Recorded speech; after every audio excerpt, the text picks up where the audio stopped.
Okay, go ahead. All right, I'd like to call this operations work group meeting to order, dated February 9th, 2026. We have no written statements or public speakers. Okay, so and moving on to minutes. I move to approve the minutes from the operations work group meeting dated January 12th, 2026. Second, Maya. Second, board member Pearson. Board member Lee, is board member Lee with us? Yes. Your advisory vote? Aye. All right, all those in favor? Aye. Aye. Thank you. All right, so we have two items on the agenda related to operations with the referenda update and continuing our budget development. And then we will hear we'll do a second read on a slate of policies from our policy committee. So Bob, Dr. Gothard, Scott, take us away. Thank you, Chair Castro, members of the board. Thank you. We will begin this evening with the referendum 2024 update. Senior Executive Director of Building Services, Scott Chiak, is going to begin, and he has a whole cast behind him that have been responsible for our great work, and we look forward to hearing from them a great update this evening. So Scott, I'll turn it over to you. All right, thank you, Dr. Gothard, Board of Education. I brought here the team. We are going to do a kind of a closeout of what we call phase one. You will see some videos, some great pictures of the work we put in for our first phase of the two sites, Sherman Shabazz, Blackhawk, and Gompers. As some of you may have seen, we have started to fence off Sherman and Shabazz, ready for ground to start to be broken. In a few short weeks, we'll be digging Blackhawk and Gompers as well. The official groundbreaking ceremony, I just want to put out there, is going to move. It was March 20th. They're likely going to until April 3rd. We had a conflict. We didn't catch one of the religious holidays on that, so we apologize for those that be affected. But we are going to make that right. We're going to slightly move it till April 3rd after spring break for the official groundbreaking ceremony. Will not affect groundbreaking itself. We will do that regardless. So schedule will still remain intact, but our ceremony to celebrate with our community will happen on April 3rd. So we're super excited to show you the renderings which we have in our buildings, a couple fly-through videos at the end of each thing, and then I'll turn it over to our CMs. They will also talk about site safety. It's looking at when we start to build and things they're communicating to our public. So with that, I will turn it over to Susan Bowersox. She is the project manager for OPN. She will lead us into our presentation, talking about the work that they have done, working with all of our teams in the district. Susan? Awesome, thanks. Be in a different slide. Bring up a slide, start with the slide number 8. This one? Yeah. Next. As Scott said, we're gonna use this sort of as our closure to phase one. So we'll provide you a refresher on the process and the timeline, and then give you the design updates in terms of where the documents are, that it is moved into procurement to construction. So if you recall, you've seen this slide before, and this is just that overall 5-year kind of look in terms of where we are with the current project. We spent all of 2025 doing some programming as well as schematic design and design through construction documents for the phase one schools, and they're noted there in purple. We are now currently in 2026, and you can see we are starting schematic design as we look at the phase two schools. And then the construction sequences follow accordingly. So it's a busy 5 years, but we are now in the second year. So if we talk about the phase one schools themselves, if you recall, early in 2025, we did an exercise of the 5 new middle schools to get to a budget point, sort of to do a check against the bond referendum value, and also to look at a bigger picture to be able to make the decision. You know, before we started down the path of full design, we wanted to make sure the budgets were reconciled. And so Then in May of last year, we started down design, and you can see where we are here. We are at, design is complete for those phase one schools, and we're moving into construction. All right, The slides aren't up on. It shows that my screen is showing is the slides. Oh, I see, never mind. next slide. So we're gonna share an update with Sherman Middle School and Shabazz High School first. We'll just go through the pictures first. Let's go to the- All right, so this is the site plan. North is to the top of the screen, south is to the bottom. It shows where the new building is gonna be positioned on the southern half of the site. On your left-hand side is Sherman Avenue, and the entrance to Shabazz High School comes off Sherman Avenue. And then on the right-hand side is Ruskin Street, entrance to Sherman Middle School comes off Ruskin. You can sort of see the sort of dark gold color along Ruskin, that's where the bus queuing is for the school buses. As the students drop off, and then there's parking up in the northeast corner. Playground areas are represented there, just to the left of the parking, as well as where the existing building currently resides is gonna be the open space for those outdoor activities. As you, we're gonna talk about it a little bit later, but the site is fully accessible in terms of how you get to the building, how you get in the building. There are no basement spaces, and so everything is at grade in those entrances. If you think about the distribution, it's one building from a facility standpoint, from a building system standpoint. But there's two schools within the building. So if you think about the entrance along the west-hand side with Shabazz High School and the entrance on the north with Sherman Middle School, this gives you an idea between first floor and second floor, sort of how that program is distributed throughout the building. Some of the spaces we've got highlighted with the black text, whether it's a welcome center, the two gyms, community room, media center, those are the spaces that all, if you would enter the building from an accessibility, they all have push button operation as well as ease of access from the elevators to be able to maneuver the building. So thinking about whether you're coming from Shabazz or Sherman side, having that accessibility throughout has been important, and also making sure everybody understands how the vertical circulation works into getting around the building.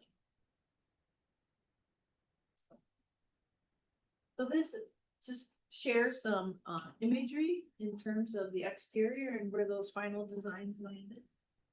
We're looking at the southwest corner, and you can see there on the left hand is where the entrance is for Shabazz High School. Now we're at the northeast corner, which is where you would enter from Sherman Middle School, and some things to think about. This particular view, the murals at the entrances signify sort of its unique character. Has a little bit of hue back to the Ho-Chunk. The native Ho-Chunk, which is important to Sherman Middle School, but also, you know, thinking about landscaping elements with the bike racks, how students enter the building. Also from a safety standpoint in terms of managing that entrance on this north side. You keep going. And then as we come around to the east, this is coming around, if you were going down the sidewalk on Ruskin, we're now on the south side where you can see the walking path sort of wraps around the building. But there's a single story element on the south side that is where the music rooms are, allowing them a little taller height in their spaces due to the volume of those programs. And then the education wing on the right, and you can start to see Shabazz High School peek in there on the corner on the left hand side. As we go into the building, Sherman Library is on second floor overlooking that main entrance. Lots of light filled space coming in on that north side. All of in these imagery, you can see furniture and different things. We have not started furniture selection yet. So This is just representative of what could be in the space. But most of the furniture, when we get to that point, it's mobile. So the spaces can be reconfigured. But you can see shelf, bookshelf heights are lower, right? To allow visibility over the top. It allows things to feel more open and connected. Spaces. This is the Flex Lab and Skills Trade. They're sort of side by side. You can see the windows between them. They work together. These spaces are really designed to be flexible. There's new programs going to be planned for these. We want to make sure workbenches and even accessible to equipment, whether it's a 3D printer or plotters around the perimeter. But as the teaching programs change for these spaces, the space can adapt. And so serving those students in a variety of ways, as well as those programs that may be currently not in the building. So trying to keep these flexible and open and allow them to adapt to whatever the need. This is coming around to the main entrance now to Shabazz, and you can see the vertical circulation. On the left-hand side is the main entrance, but as you come up to the building, access to the elevator. If you recall that plan where it was divided, majority of Shabazz's classrooms are on second floor. So vertical circulation right at their main entrance draws those students up to that second level. One thing about Shabazz specifically, we have designed in locations for art, and whether it's a group mural of a larger format or it's in art, we are giving them opportunity to change things out as well. So it's flexible. So this is representative of a display panel. We've put the art pieces on there just to help represent and explain how it works. But they're sort of panels, and as you enter from one side, you see them from one angle. And as you exit, you see them from a different angle. So that allows you to see different things as you're going in and out of the school. But this is an example of one of those display areas. And it's right off the commons area where students are passing by every day. So I like to put that art in those very visible looks. If you go upstairs, Shabazz, their library is a little more flexible, and the fact is it's also a learning space and their collaboration areas. So different types of seating for different functions, as well as books and access, versus the more like the middle school has separate library space with separate collaboration areas. Shabazz's is a little more flexible and combined.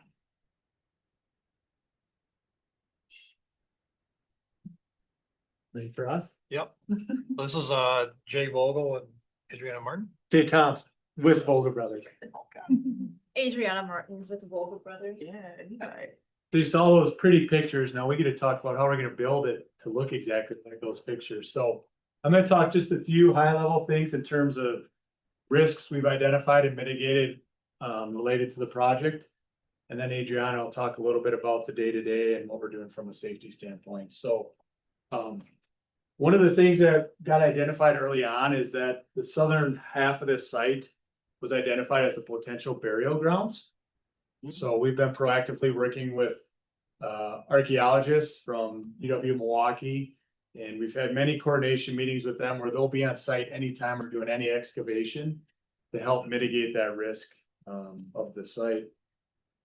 As most of you know, related to that existing site, there's a lot of trees on the site as well. And so that's another thing that we're working with the local arborist to make sure we can put together a plan to preserve as many of the trees as possible with the new construction. Now we're monitoring the condition of those trees throughout the construction, so they're able to last at the end of construction as well. And then in terms of the next couple months, there's a lot of utilities. So the existing stormwater, sanitary that run through the space that we're going to be building. So a lot of our work's gonna be focused on relocating those utilities. With this being the lowest part of the site, there's some stabilization that we need to do to the soil. So what that means is before we build up on that soil, we need to stabilize the existing soil and bring in new material that's going to be suitable to build on. So for the first 2 months, you're going to not see a ton of activity come up. A lot of it's going to be making sure that we stabilize the ground to have a really strong foundation and then up and out of the ground. Yeah, so in terms of site safety, in that you can see that's our construction fencing, as Scott mentioned, it already went up. We did that last week. You can kind of see in gray, that's just the traffic flow. On Ruskin, we have the contractor entrance, so we'll keep smaller vehicles off of that street. And then our delivery loop is off of Sherman, so heavy trucks will stay on Sherman to just minimize disruptions to the residents. In terms of, we actually were out there looking at traffic patterns, drop off and pickup times, so we're incorporating that into our construction timelines. We will have construction starting at 7:30, school drop offs is a little bit later than that, and construction will end at 3:30. If the heavy seasons, we'll have about 100 to 150 craft workers on site, so coordinating that with pickups especially is important to avoid heavy traffic. In terms of disruption to construction and learning activities, there will be some. So we're already working with principals and talking to them weekly. We're preparing them in terms of safety. If there's an emergency during construction, who do we need to notify? What does the school need to implement during those crises? So we're touching base with them weekly. And once we start construction, we'll be talking to them probably daily. So principals are in the loop and other staff as well. I know last time we were here, there was a question, I think maybe Ally, you had asked in terms of the impact on numbers of jobs for the construction, so we've run some numbers and Dave can share some when he gets up here too, but just specific to this project alone. As Adriana mentioned, we'll peak out about 150 people on site during the most intense construction time, but it's gonna impact about probably 500 to 600 jobs. Directly, and then indirectly, there's about another 300 or so jobs, so 800 to 900 jobs, just this one project alone. If you look over the entire scope of the referendum, it's probably in the 4,000 to 5,000.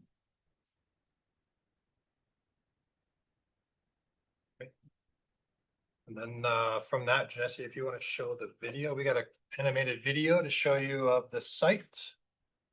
Kind of putting all those together for you in visual context. About 10-minute video, then we'll take questions. So this video, if you recall the site plan, it's starting, you're looking from the north south. So the main street right in front of, there in front of the building, Sherman Avenue. The orange circle is the playground. And so as you move around on to the south side of the building,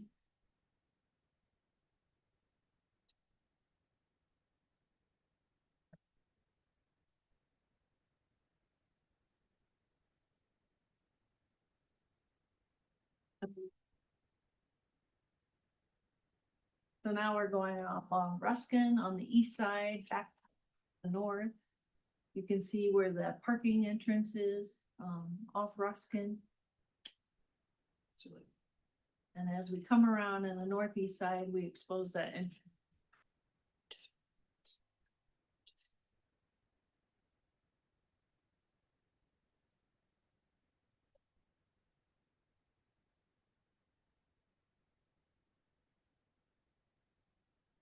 So the north face of the building, and we're coming around to the west side. And this long element along the west side is all on second floor is Shabazz High School. Of course, first floor, it's a mix. But as you come around, and then you see Shabazz's main entrance. Potential area for gardens. As you move around the south side, second floor is that Shabazz Commons area. Sort of that flexible library space that has collaboration as well. These are the music rooms. So the glazing on top of those is translucent, not clear. As we are along the south, and as we're coming around to the east, these are primarily the Sherman education wings, and you can see the sunshades. As you come along the sidewalk on the building, they're sort of angled and pivoted for the sun angles.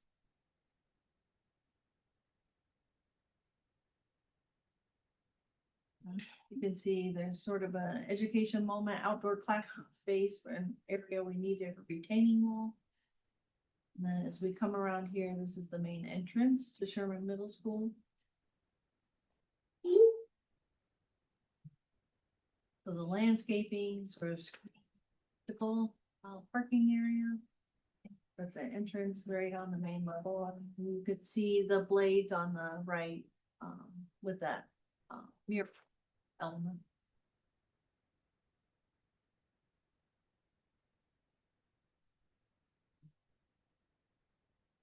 So we're traveling south on Ruskin right now.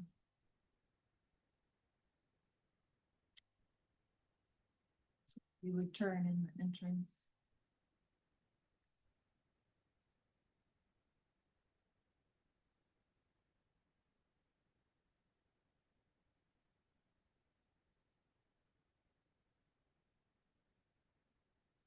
Along that south section of Ruskin is where that sort of natural topography is located, with a lot of large trees, and we're hoping to retain most of that natural shade.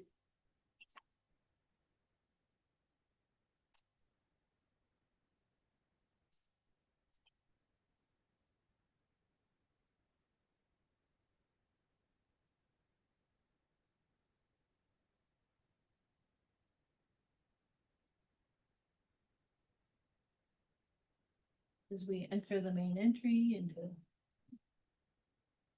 I don't know if you can see them, but can you mention the solar panels that will be part of the projects? yeah, so the, both projects are designed for full solar arrays on their roof. They may not all be installed day one, but maximizing that roof surface with PV panels is, it will support. There'll be a lot of interactive learning spaces too, QR code hunts and finds of geothermal wells, solar panels, reasons, envelope with blazing shaped version.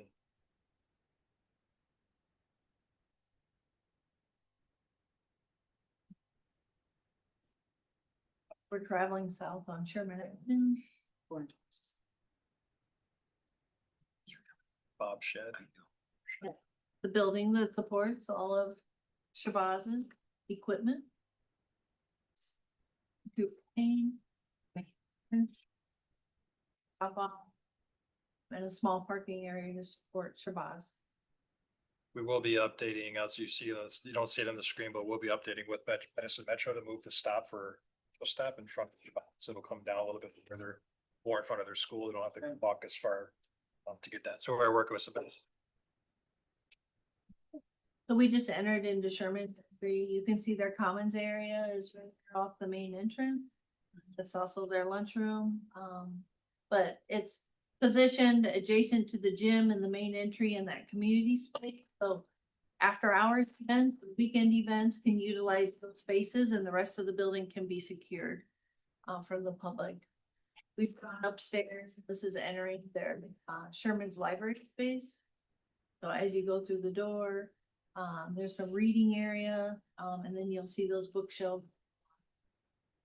And then to the left is the librarian's desk, as well as self-checkout. But once again, those book stacks are lower, so visibility over the top help us open up space and allow that natural light to come in. And these spaces face north, so it'll be a very nice light.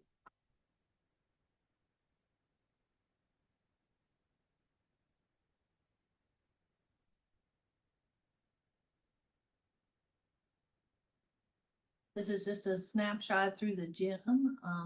Both Blackhawk and Sherman's middle school gyms are the same. But there is bleacher spectator seat inside. This is showing the performance space with it has a movable wall system to separate it. But it's open, so don't think they'll be doing band as well as PE at the same time, but trying to show you the amenities of how this space works. And then this is going down that corridor by skilled trades in that flex lab that Scott was talking about. But that's those spaces that are gonna be more adaptable, that can support programming as it develops.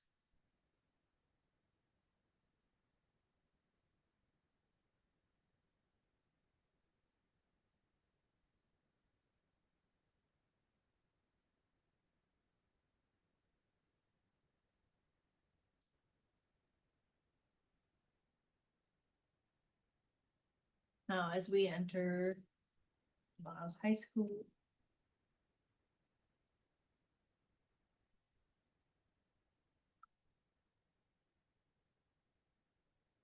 The main entrance vestibule, and then as you can see, their stair and vertical circulation are right there. There's their display area. As you can see, different renderings, we put in different display elements. But then their common space for dining is right there near that main entry.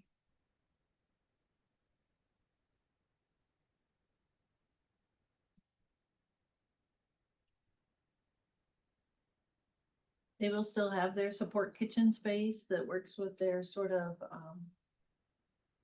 programs that support lunch, as well as their community lunches.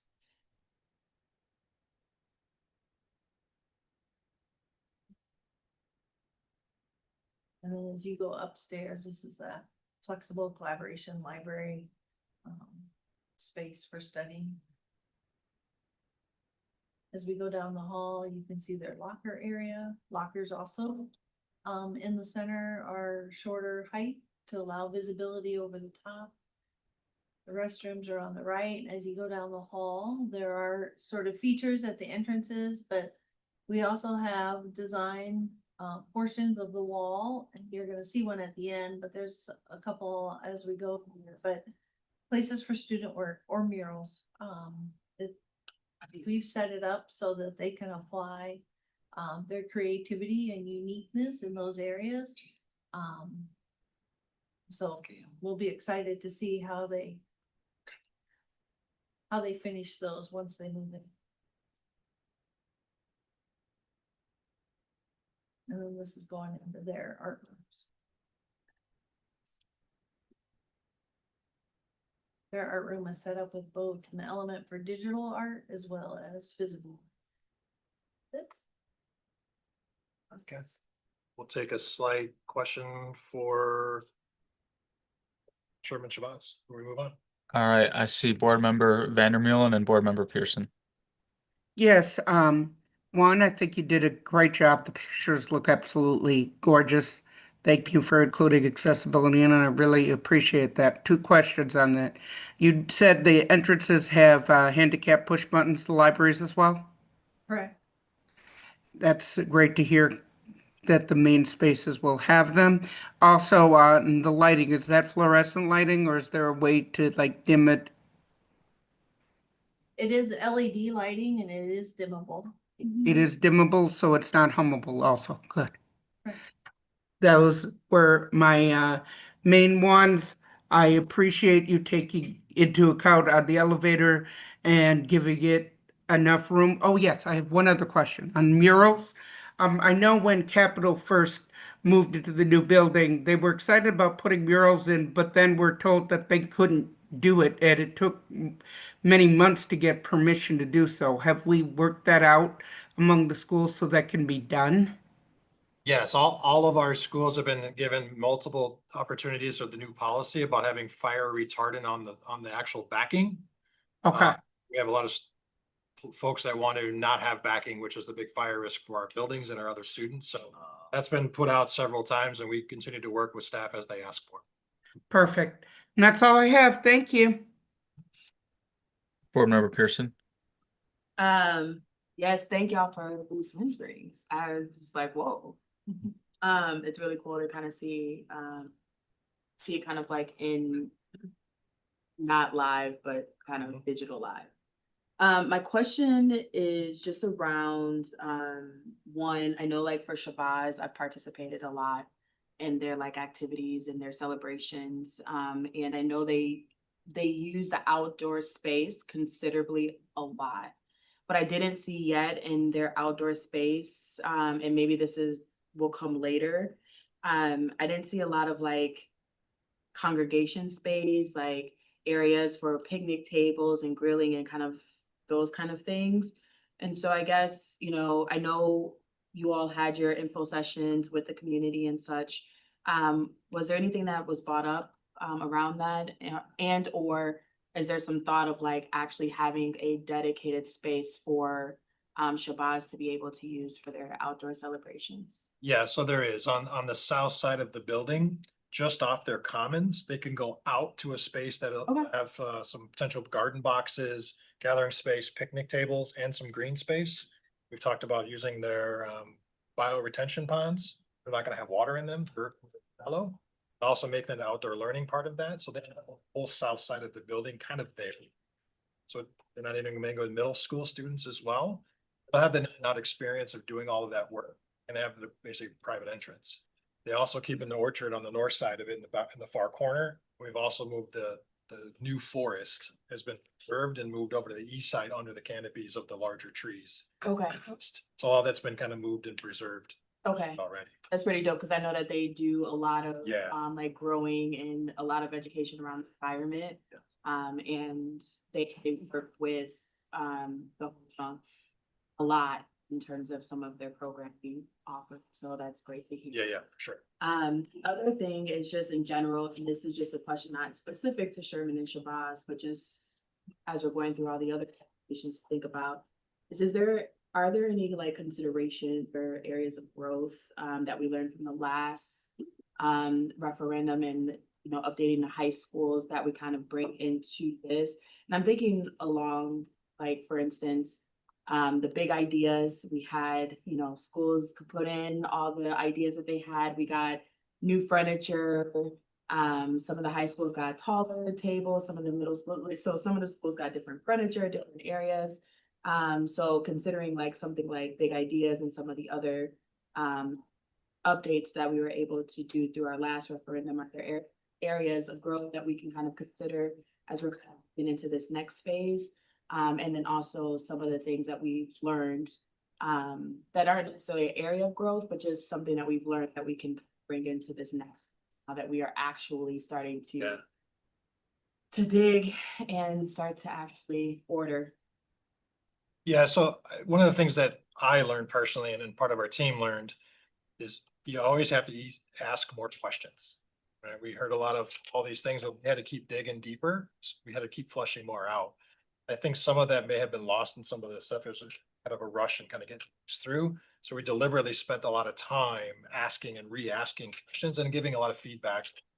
How did this look, or how did this work? Which a good example is Shabazz High School chemistry was like, we need some lighting. We were kind of working through the challenges and like, what do you need and how does it need to look and how does it work for you? And we literally had to go back and forth for several weeks of trying to find that right space. And also that extra level of meetings, like, can you get 4? I mean, sometimes you need 6, sometimes you need 10. Like we had to make sure we kept reaching out and keep flushing out those ideas. And as we started getting, now we're kind of slow starting getting into the furniture phase, some really good participation from our principals and our staff, like, hey, we're going to do this during spring break. Can you help and support us? We'll do the inventory. You know, we want to move some stuff over. Some of the stuff isn't going to work. So we're kind of working collaboratively with them. And then as OPN's got the design for furniture, some of the things that was missed on the first one was that doesn't work in here because there's no outlet, or it wasn't designed together. So as you're kind of working through that process, like this kind of wouldn't work here, but here's like a big slew of options. And we're not sole source. We don't have to go to one vendor to do it. We've got a slew of things we can work with, but also being able to say, here's the designs that work really well to go all the history and not being a sales pitch, like we've seen it applicable, right? So we're using that right information and giving schools like a committee. We asked them to form like a committee. What do you need? And here's 5 or 6 different selection criteria. What do you need? Lumping it together and say, yeah, we can do lots of things, not just these independent functions. Like one school ordered one time and they ordered again and again and again. And we all know mass bulk can do a lot of great things for you. So we're trying to put that together in a good coordinated effort. And we'll do one big furniture purchase and make sure everything is vetted out in every space. And everybody has a voice. Now that's the year that we're taking some of our learning opportunities, and things that we already know, and adding them to this process. And my last question, just really quick, just about the burial pieces. I know that we're bringing archaeologists in to kind of help mitigate that piece. But is there conversations around with the whole chunk in terms of What does it look like? Because we are building on a burial, possibly. And if that is the case and that has been identified, how are we ensuring that we are paying the appropriate respect in many ways? Because we all know that that doesn't always happen. Yeah, And so absolutely. how are we including the whole team in this? Yeah, we started that conversation in our comms meeting a couple months, maybe 2 months ago. Talking about part of it is the ceremony piece, like if we're gonna break ground and do these things, let's get it done the right way. Mhm. Make sure we pay homage to what that is. In addition to, we were working with the State Historical Society to keep those communication strings open, because Ho-Chunk, effigy, we don't, there's a lot of different things that can be over thousands of years. So we're having those active conversation and trying to invite them to be part of this celebration with that, and then honoring that in the building site itself. Yeah, my hope is that we ensure that Yes, it's not. it will just be a, done. That they are an active Yeah, participant. We're very active in getting attention. Okay. Yep. Thank you. That's it, Xavier. Thank you, Board Member Saravo. Yeah, thank you. This was a great presentation and all the visuals is really. It's nice to see everything coming together like that, all the different representations of the students that are in there. Really nice to kind of have the idea of everybody coming together. I liked all the art concepts that are built into there too, because right now there's like a whole wall downstairs. It's full of. I'm pretty sure the students did that. One, I haven't asked a lot of questions, but it really looks like it was that they did that. So the concept of having some stuff there and then engaging them to add to it is great. I guess because of the art concept, I think one part of the feedback that I think I remember hearing was they were a little concerned about the size of the art room. Do you know where that is? Or Yeah, like the- where did that conversation go? Yeah, the art rooms usually were like, you can find combinations of things, so Mhm. we've set the art rooms up so they're kind of. Sherman's is on one side and Shabazz is on the other. We share a kiln, so they both have access to the kiln, which is a good thing for both Okay. programmings. And when we talked to the Shabazz group specifically, they should have a space for digital art.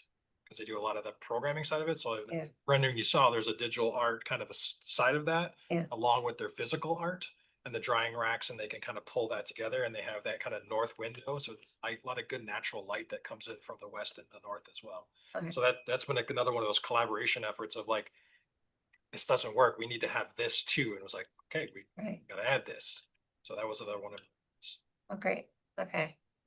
There was something like the amount of things that they get to showcase during their celebrations of learning is really neat. Even like they have the north side, they were the sign for the neighborhood, like they're collaborating and doing that. And I just think there's been a lot of thought put into tying in the community, how many workers are being brought in for this job over there, and the impact and everything. It just seems that there was a lot of things that were well thought out on a lot of different levels in here. I'm excited to see it continue to get done. I really want, I don't know if there's gonna be more visuals for like the outside pieces, just because I know that I'm trying to, Sherman has some playground places outside, and I'll just be curious to see what that comes together, as this one I think was more focused on the inside and some of the basic outside stuff. I'll be really excited to see what those pieces really look like when those decisions get made. I don't know if they're The in there. playground areas are just, they're kind of designed already. Mhm. We haven't got the actual equipment in there, but the Right. spaces we know are already kind of counted for. Right, So that's if you look in the drawings, you'll see kind of where they shape in there next to the parking areas, and leaving lots of green space where they Yeah. can extend into that. And there would be a fencing along Sherman Avenue as well, so the balls can't, fly over into Sherman Mhm. green space. So we've thought of that measure as well for site safety. Okay, awesome, great. Thank you, Chair. Any other remembered- questions? I remembered one. Okay, Board Member Vandermeulen, then Board Member Mosner Feltham. Do I see your hand? Okay, yep. My question is, on the new schools, will they all have fences, correct? Blackhawk Gompers does not have a full fence extending, but they have it around their playground areas to keep kids from running. Good. That's what I meant, the playground area. Yep. Thank you. Board Member Moses Feltham. Thank you. Can you show me, can you point out where the like trash goes? Can you go to slide one above that? Right, yeah, you can show Yeah, it. that's fine. Trash enclosure right here Great, on this particular site. thanks. Opposite One trash enclosure for each site, so. away from the students. So excited. I guess I have the floor. It's really, I keep saying like, I was like a late adopter to like the, yes, we really do need new schools. Because I've taught in really old buildings and had amazing experiences with kids. But I think about Shabazz high school students in that building versus the scary basement where they're learning now. It's gonna be so good for students for so long and it's just so good. Miss that elevator though. I That's it for me. Oh, I would say just kind of a collaboration. Shabazz has done a really good job being advocates for themselves. It's been phenomenal working with them because we have developed a small theater space in their flex lab so they can have a control room, have a small theater production with lights, really like the sandbox. We have their cafe is the cafeteria cafe where they can work and eat food together amongst that sharing space and have the gardens that can feed it. Science lab I told you about, the learning space in the library, don't need a full library, but they need certain parts of it, but collaboration in their privacy rooms. You know, and talk about the art space, like a lot of things that they've really brought forward, including the latest one is updating the obstacle course, the ropes course, right? So we're gonna put the ropes course back in and putting the obstacles back into place. This one to kind of get back into kind of after the point, but you know, it's like we listen, we got to do this, so we have to go figure this out. So that's been a really good spot for them to really advocate. Purposeful, right? It's commend them. It's been a good experience for all of us to learn from that experience. So that's it for me, Chair. Savian, I have my hand up. All right, Board Member Muldrow. Thank you. I'm sorry you can't see me, but I left my phone and can't get on, I can't log in without it. So, I really appreciate this evening's presentation. I really appreciate you speaking to the workforce that it takes to engage in this kind of build. I think it's a really rare opportunity for a board to say that, you know, we got to oversee 10 different schools being built over the course of about a half a decade. I am curious about bathrooms, and I've brought this up before. I think like bathrooms are tremendously important spaces to adolescent folks. I think menstruation is something we have to take into consideration. So like what it means to be a middle school girl or a high school girl or you know, a woman who works in our buildings. So I'm curious around kind of innovation related to those spaces. And I guess something as simple as having hand sanitizer in a stall, a student who is, you know, needing to engage with sanitary products, doesn't have to exit a stall with like the remnants of that on there.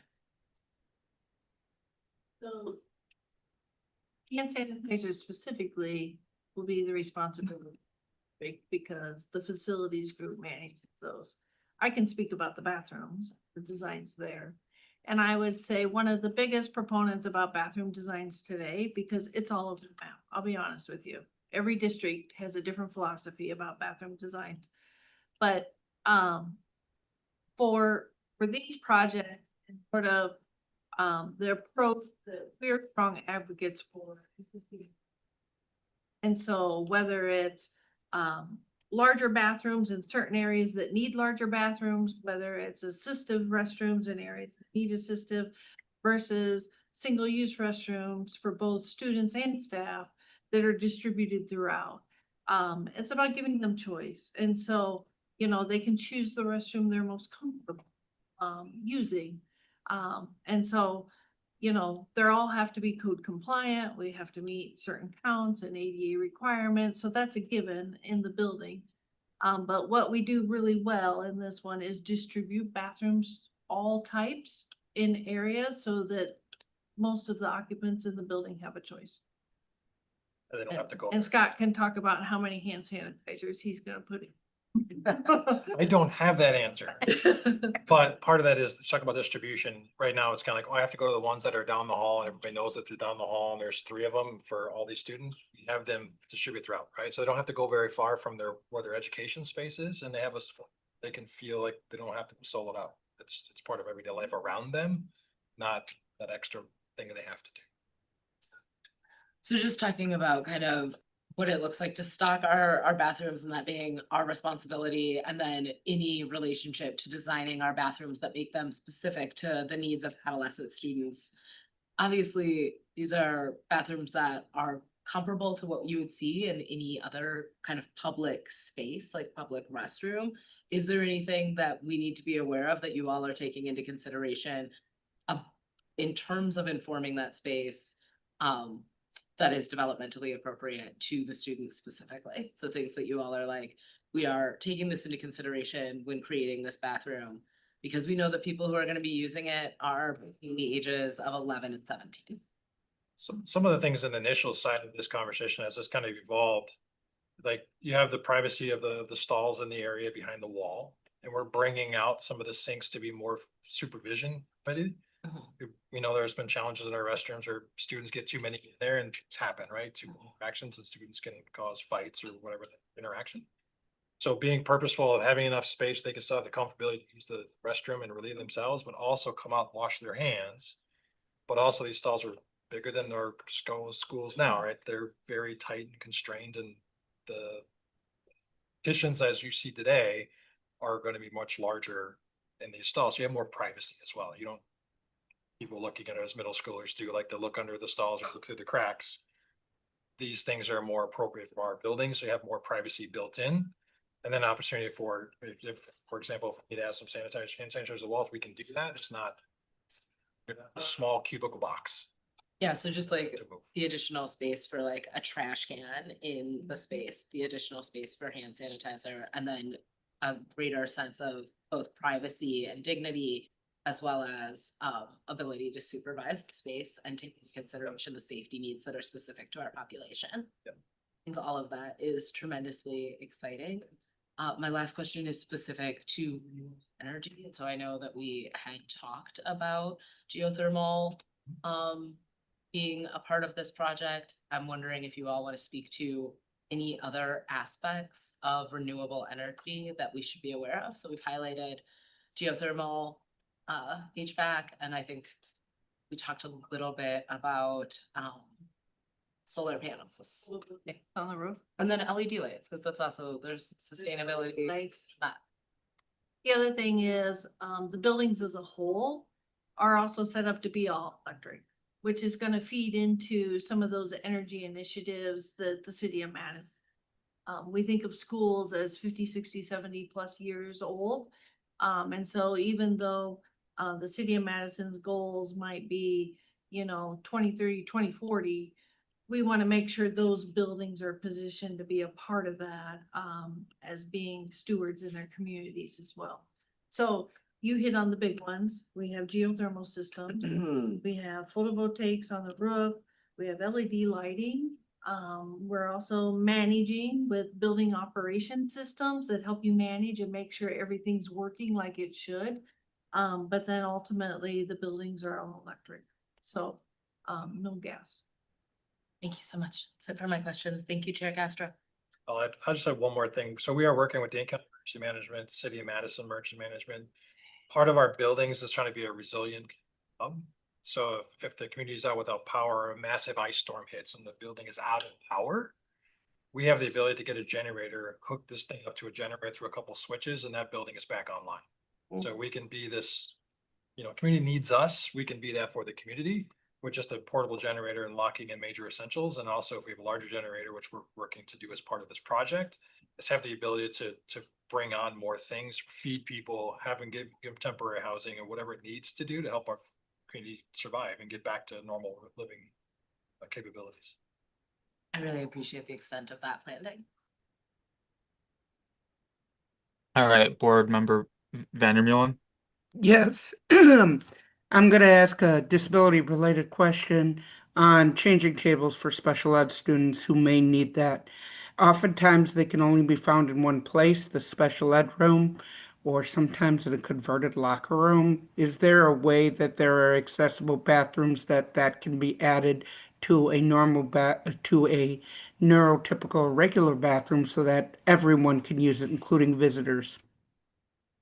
There are bathrooms that are large enough to accommodate it if they want to be moved around. Thank you. All right, I'm gonna move us along to the next school under review. Yeah, with that, we'll go on forward to Blackhawk Middle School and Samuel Gompers Elementary. Susan. All right, next slide. All right, so you've seen this before, but this is the site plan for Blackhawk Numbers. And the unique thing about this site plan is it has a lot of topography as you go across it. And so we were able to position the building in a way, it's a 2-story building. But with Gompers Elementary being a part of this specific site, we have an entrance on the north side and we have an entrance on the south side. Both are at grade. And so the north side entrance enters onto technically the second level of the building, but it's at grade for the Gompers Elementary. And then the south side is the entrance for Blackhawk Middle School, which is also at grade, but it's on grade at the lower level of the building. So the building is sort of nestled into the hillside to be able to enter from both sides. You'll see more loops on this site, because of the combo schools, but also the load of drop-off pickup and the school buses on Wyoming Way, Comanche Way along the south side is a pretty heavy burden for a small residential street. So we've designed ways to kind of relieve that off those streets, to allow a little less impact to those communities on those busy times of day. Majority of the parking is on the south side, but there's a little bit to the north to support Gompers Elementary. You'll see more playgrounds on this one just due to the age groups and needing age appropriate playgrounds, all accessible, as well as same accessibility in terms of getting in and out of the site for both these schools that you saw at Sherman Foss. If you think about the 2-story of the building, this sort of highlights that point I was making, how the welcome center for Gompers is at grade, but it's on the upper level. And you can see majority of all the education spaces for Gompers are on one level, except the gym. They do need to go downstairs to access their gym. In terms of community spaces, those welcome centers are front and paramount for those evening and after school activities. And then you can see that community room is right there at the Blackhawk entrance, adjacent that commons area, as well as their gym for those large group activities and functions outside of the school day. The media centers are sort of side by side up on second floor, overlooking the windows to the south. And so that's how the two schools work together in the same building. This is that south entrance for Blackhawk Middle School's main entry. As you're coming up the drive, you can see the education wings on both the sides. You may ask yourself, you can see a little more on the left side, what is that element that's sticking out? So those are sunshade devices. The position of Blackhawk's site or Blackhawk Gompers site and Blackhawk's entrance specifically facing south, it can be pretty intense during certain times of the day and times of the year. So there's a lot of sun shading applications on this building just due to its site orientation and location. As you move around to the north side, this is Gompers entry. And so you see a lot of the material similar to sort of accent different pieces. The education wing is on the left. The large gray box that says Samuel Gompers, that's the gym box. And so you see it sticking out of the ground, but it's sort of the backdrop to Gompers Elementary. And then you can see that fence there around their playground areas. was a question earlier. As we move inside, library looks very similar. It's not the same space. I'll guarantee that. But you can see there's sort of some interesting elements on both the far right and left sides where there's some nooks, there's some reading areas for those elementary students. But the furniture could be very similar in terms of the heights of the book stacks and how everything's flexible. We talked about it in the casters. One thing special about this site, and we've shared it before, but the vista as you look, if you come into Gomper's entrance from the north and you look to the south, and you're really overlooking where the existing building is today, but that vista of the trees and the grove of trees in the distance. And so we really tried to capitalize on that so that if you're in the building, you can enjoy that and take advantage of that, as well as putting access to daylight at the ends of corridors or in main circulation areas, so you don't just get in the building and not be able to know what's happening inside of the building while you're there during the school day. And then as we go to the Blackhawk area, this is their commons area. So there's some screen elements to help separate that circulation from their lunchroom space. Go on the next one. And then their gym is essentially the same as we saw at Sherman's. They have the same elements, the same amount of seating, same size courts, but all very flexible spaces depending on if it's being used for a MSCR event on the weekend versus the PE or used during the school day. This is showing the music room, the instrumental room. There's instrument lockers around the perimeter. The orange band across the top, those are acoustic panels for the type of space that it is. They have higher ceilings. You need that volume for the acoustics in those rooms. But they're all set up to be able to accommodate a full band practice. So, now we're to site safety.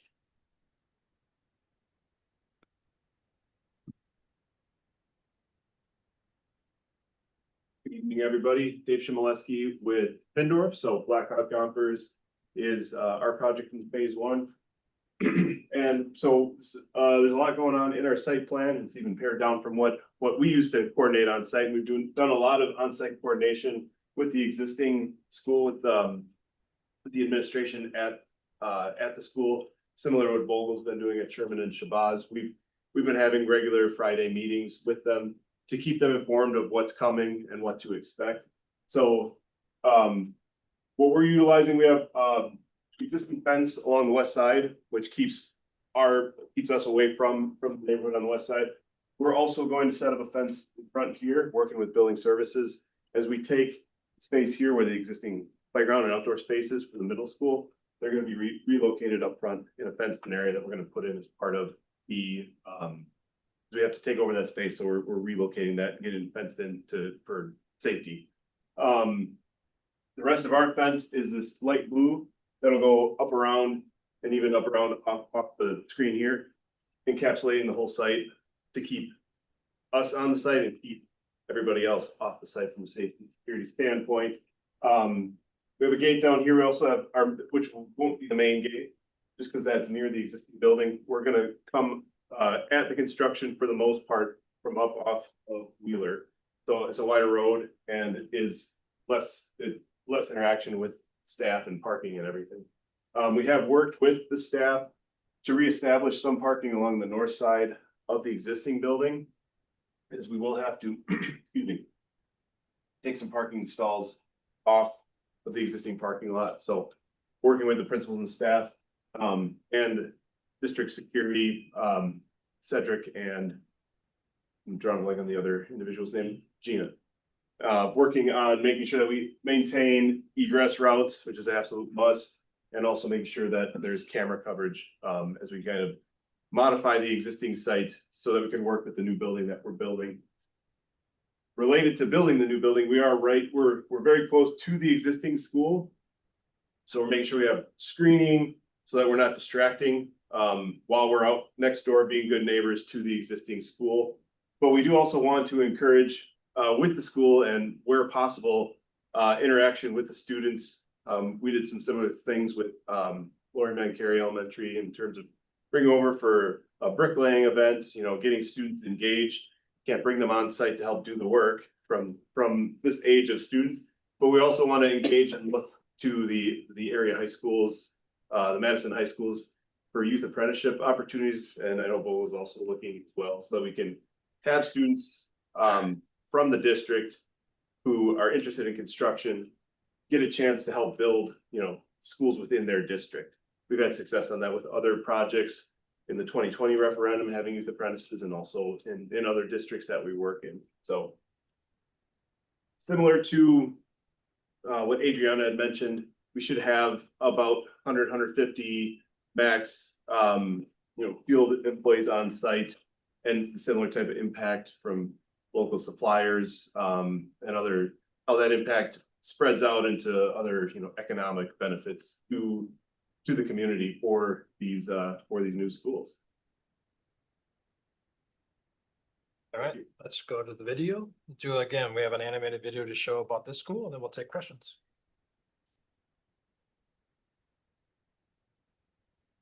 This starts along the east side as we're coming around. This will be Gopper's entrance. This is the cars off as we come to the Gopper's drop off. I'm having a hard time hearing when you talk in the other direction. I'm sorry. Sorry. So we're traveling around now to the west side. We started along Wheeler looking at the entrance. Now we're coming around the west side of the building. There's playground area, both the elementary on the upper level and the middle school on the lower level. Education wings for Blackhawk Middle School. You see those sunshade devices as we come around on the south face. The library is that sort of feature area, or both the libraries up on second floor where the orange material is shown. And this is then coming into that Blackhawk Middle School's entrance. Right now we're going north, sort of north east on the Wheeler, as we're traveling around the building the other direction. You can see the fence there for those playground areas. Large gray box, sort of in the middle is those gyms peeking up. Even though they're tall, they're still exposed. This is Gomper's elementary entrance. And you can see their sidewalk with their bicycle parking. Now we are on Comanche Way coming around to the south. Turning off of Wyoming Comanche. This is approaching on the Blackhawk Middle School.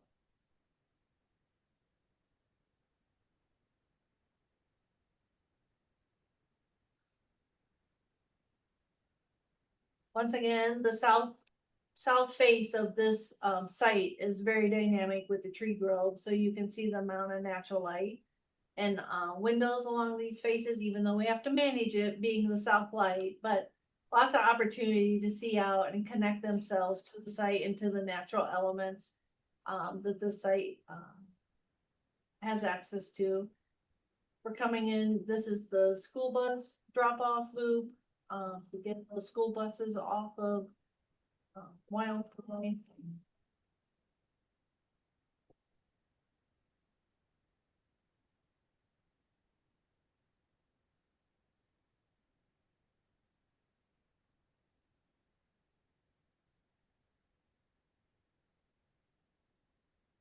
Lots of bicycle parking.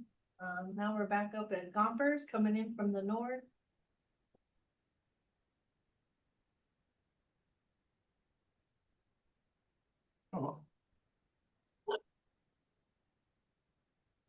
Visibility from the main offices to make sure they know who's going in and out of the building at all times. As we enter that main corridor that looks out to the south, I'll talk about the vista of the streets, and so this is that main corridor that extends out. These feature areas you see along the colored areas, that's the entrances to their academic neighborhoods. So the schools sort of divided, so we have schools within schools, so we can separate the age groups appropriately. But they all have access off this main corridor, and that's that view to the south. The Gompers Commons area, their dining space is on second floor. Blackhawks is on first floor, so they're stacked. There's a screen wall to allow as much open visibility, but also safety versus a screen wall in lieu of a solid wall, but this allow that transparency. If you come into Gompers library space, this gives you a little bit of a feel what it could look like. There's the desk along the right, the stacks, the books that are on casters, so they're mobile. But you can see they have their sort of story time area as well as their reading nooks appropriate for elementary age students.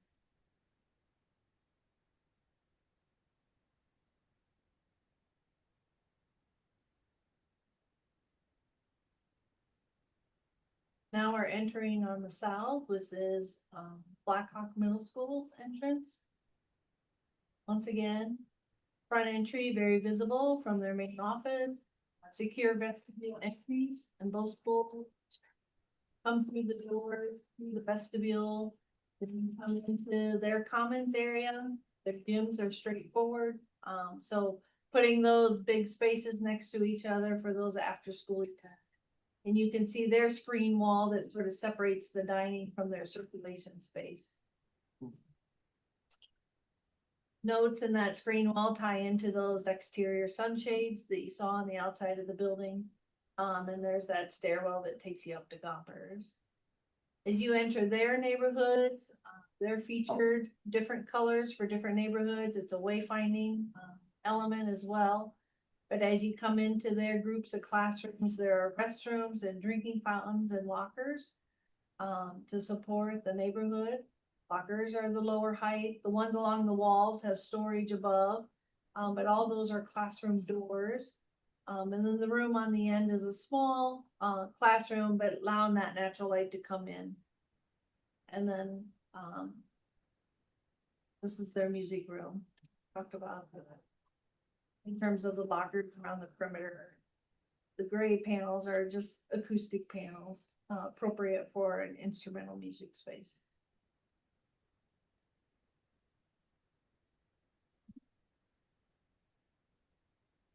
Okay, any questions?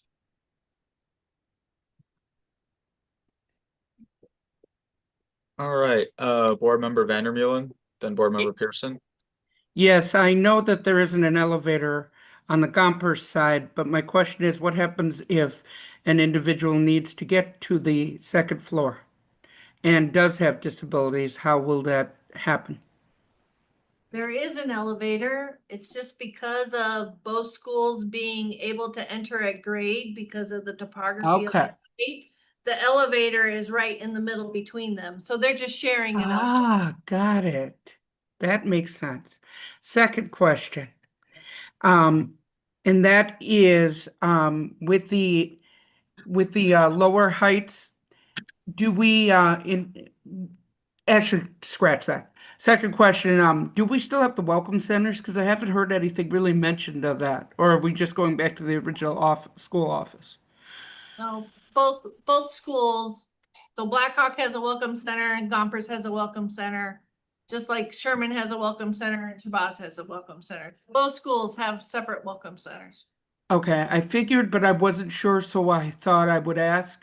I really appreciate the fencing. I think that's amazing. And my one thing on the parking, I think we really need to work with staff. Having worked with West staff and knowing that if our staff gets parking tickets, that they can't have anyone help them pay it. I think that we need to be able to be really cognizant of this fact because other schools have had this problem in the past. So I think anything that can be done to maintain staff parking is absolutely essential as well. I don't want to financially burden any teacher or staff member. Thank you. Really appreciate it. Board Member Pearson. The only question I have is around this, and again, this is attributed to all the schools. So I'm not hearing too much about the kitchen space. I know that we've talked extensively in the past about scratch cooking. I know that Shabazz, they again do a lot of potlucks and they do a lot of cooking in that space. So if you all can just, and just some of this, just a little bit, just give us Sure. the ideas around just the kitchen space. Shabazz has its own like phase consumer education area, Yeah. and the school, the building itself also has a main kitchen. So it has combi ovens for heating and doing normal processing work. Has a tilt skillet being put into it, so you can do fries and other stuff. It has multiple buffet lines. So one is getting not just a bunch of students through a small space, giving them room to move around, get the service times down to give them more time to eat, and also separating it from the commons, so we can drop a wall, do the preparatory work, do all the things that happen, and have separate space and commons for them, not just all together as one, so kind of an eatery and normal. And then Shabazz and Blackhawk and Gompers have two separate eateries, so they're not sharing the same small space. And they'll be staggered slightly at lunch. All the main cooking will be downstairs on the Blackhawk side where the elevator is placed. We can bring it stuff up, get right to the Gompers side, and still have their own individual lines as well for the each serveries. So we will have the opportunities in these, as we are building the new developments, there will be scratch cooking opportunities, special spaces, okay. Yeah. If I know that was one of the things in our old schools that it's just not retrofitted to have an actual kitchen. To cook. Okay, thank you. Yep. That's it. Thanks. Board Member Saravo. Thank you again for your nice presentation, and there's a lot going on that original map. So like knowing where all those fences are going on, that's lots to plan for. But you do have a lot of little people running around everywhere, and I like the idea of engaging them too in some fun fashion. And up engaging the our young students to Apprentices. yes. I think that's an interesting concept. So I'm curious to see where that goes or how that kind of creates opportunity going on. And it'd be really fun for the kids to do and be able to come back to it. Scale as part of this project. I like how there's those double doored entrances on there too. I know in a lot of the older buildings, that's something to be desired. It can be hard to adjust in older building. So that was just kind of really obvious in this one. Now that was really well done in those first entrances. And I didn't see where the Welcome Center was. Like, where is that located in regards to that? Because we kind of went straight in through the doors. So you go in the first door. Yeah. You buzz yourself or ask for help in the main set. Get Okay. converted to the welcome center. Mhm. Then it comes back out around the back side of the vestibule. So there's the safe and buffered entrance and going through that vestibule to the right. No, just one like our high schools. Go to the right, you check in and you get right back out. So it'd be the same in both of them Yes. that way. Very similar setups. Okay. I don't know if she's looking for it. So you can see the welcome centers are labeled, and I apologize, I I probably see. went through pretty quickly. But in the same diagram, it points them out on Sherman Shabazz, but the welcome center at Black Hawk Middle School, that's where Scott was saying, you come in, you go through the main office, and that's that secure entry vestibule, and then there's a separate one for Gompers at their entrance. Yeah. No, it's great. It was easy to see them through the walkthrough, but the front of it. When I was board member Van Millen asked about the libraries in this one, it looked like it's like a double Yep. door to get into the library as well. It's a normal staged open door. So as far as like traffic goes, Yeah, the only divider door that you would have between the elementary and the middle school, that will stay shut because they're kind of separation of the students and the schools. Yeah. But you'll go and through those doors, take a left into the elementary library. Mhm. There's a maker space that can be shared between the schools, so similar to Lori McCary. And then you'll have another library on the other side, which is the middle school, the common workspace with our librarians and our IT staff. okay. So there is a kind of open space that Gomper side, it's the same level, or if at the Blackhawk side, you come in, there's an elevator directly in front, once you get past the vestibules. Mm. You take it right upstairs to the library on the south side. Okay. A lot to take in. Going on. I like the lowered stuff in libraries too, like Yeah. try the open concept, or like I've seen a lot of the librarians use that for showcasing not only the books, but like the work that students end up coming with too. Nice idea for that. Sure. Great. That's it. Thank you. All right, Board Member Mosner Feltham. Oh, nope. Oh, nope, sorry about that. Okay. Seeing no further hands.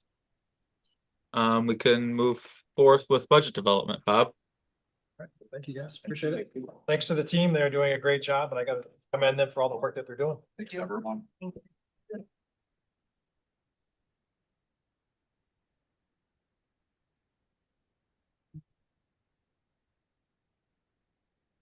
Thanks.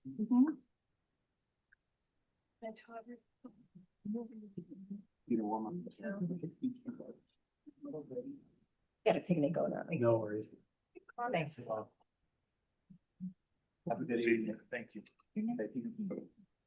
Want to go with him?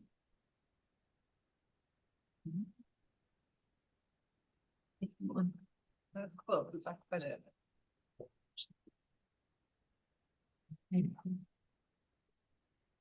All right. No. Nothing. We're just ready to get going on the budget. We're gonna truncate the conversation on the budget, just updates and then kind of look forward to the March operation. But as you go to the next slide, this is the slide to ground us in our process. Just a reminder, as we know, this is a several month process in terms of developing a budget. Our goal is to have a May proposed budget for you to take a look at in terms of some of the decisions that we made. Starting with some updated enrollment projections at the March meeting that we have now, and I'm going through with to kind of try to refine our revenue limit projections, which are based on our enrollments. And then followed by more information out leading up to that May budget that will give us some information on projected values that we'll be able to use to determine some potential property tax impacts. And then always looking for that budget to be approved at the June meeting. What's changed since the last time we talked really is on enrollment. Jesse, if you want to go to this revenue limit membership slide. That's a condition statement. No change there. I'm gonna skip over some of the stuff and they're found us in the training of all. We can go on another one. Yeah, this is the update. So a couple things happened during the year, as I've shared with you. Third Friday, September count, we continued to amend those numbers, revise those numbers, really because of how the state law allows us to count our students. You can be present on the third Friday, September count date, or enrolled in any one day before that and any one day after that, which means and our enrollment team are constantly checking our records to make sure count the students that are eligible to account and make amendments to those counts. Through that process, we have added students onto our third Friday count, which is a small number, but it's change. And it helps us kind of take a look at that third Friday, September, 25,500 FTE. That's really what I'm focused on in terms of our students that are residents that are either enrolled and attending in our schools or open enrolling out. Also including the ours that are open out to others. So we do have the counts in for the second Friday in January. We know there are gonna be some significant changes to those counts. I do believe ultimately, and I'll have updated numbers at the March operation, we're gonna see a slight decline in our enrollments in second Friday. That looks like it's gonna continue to hold, which really means the revenue projections that I have right now are just straight lining our enrollments from third Friday, September into next fall. But again, we'll continue to work on some projections, get some more comfort level in terms of what those are between now and March operations.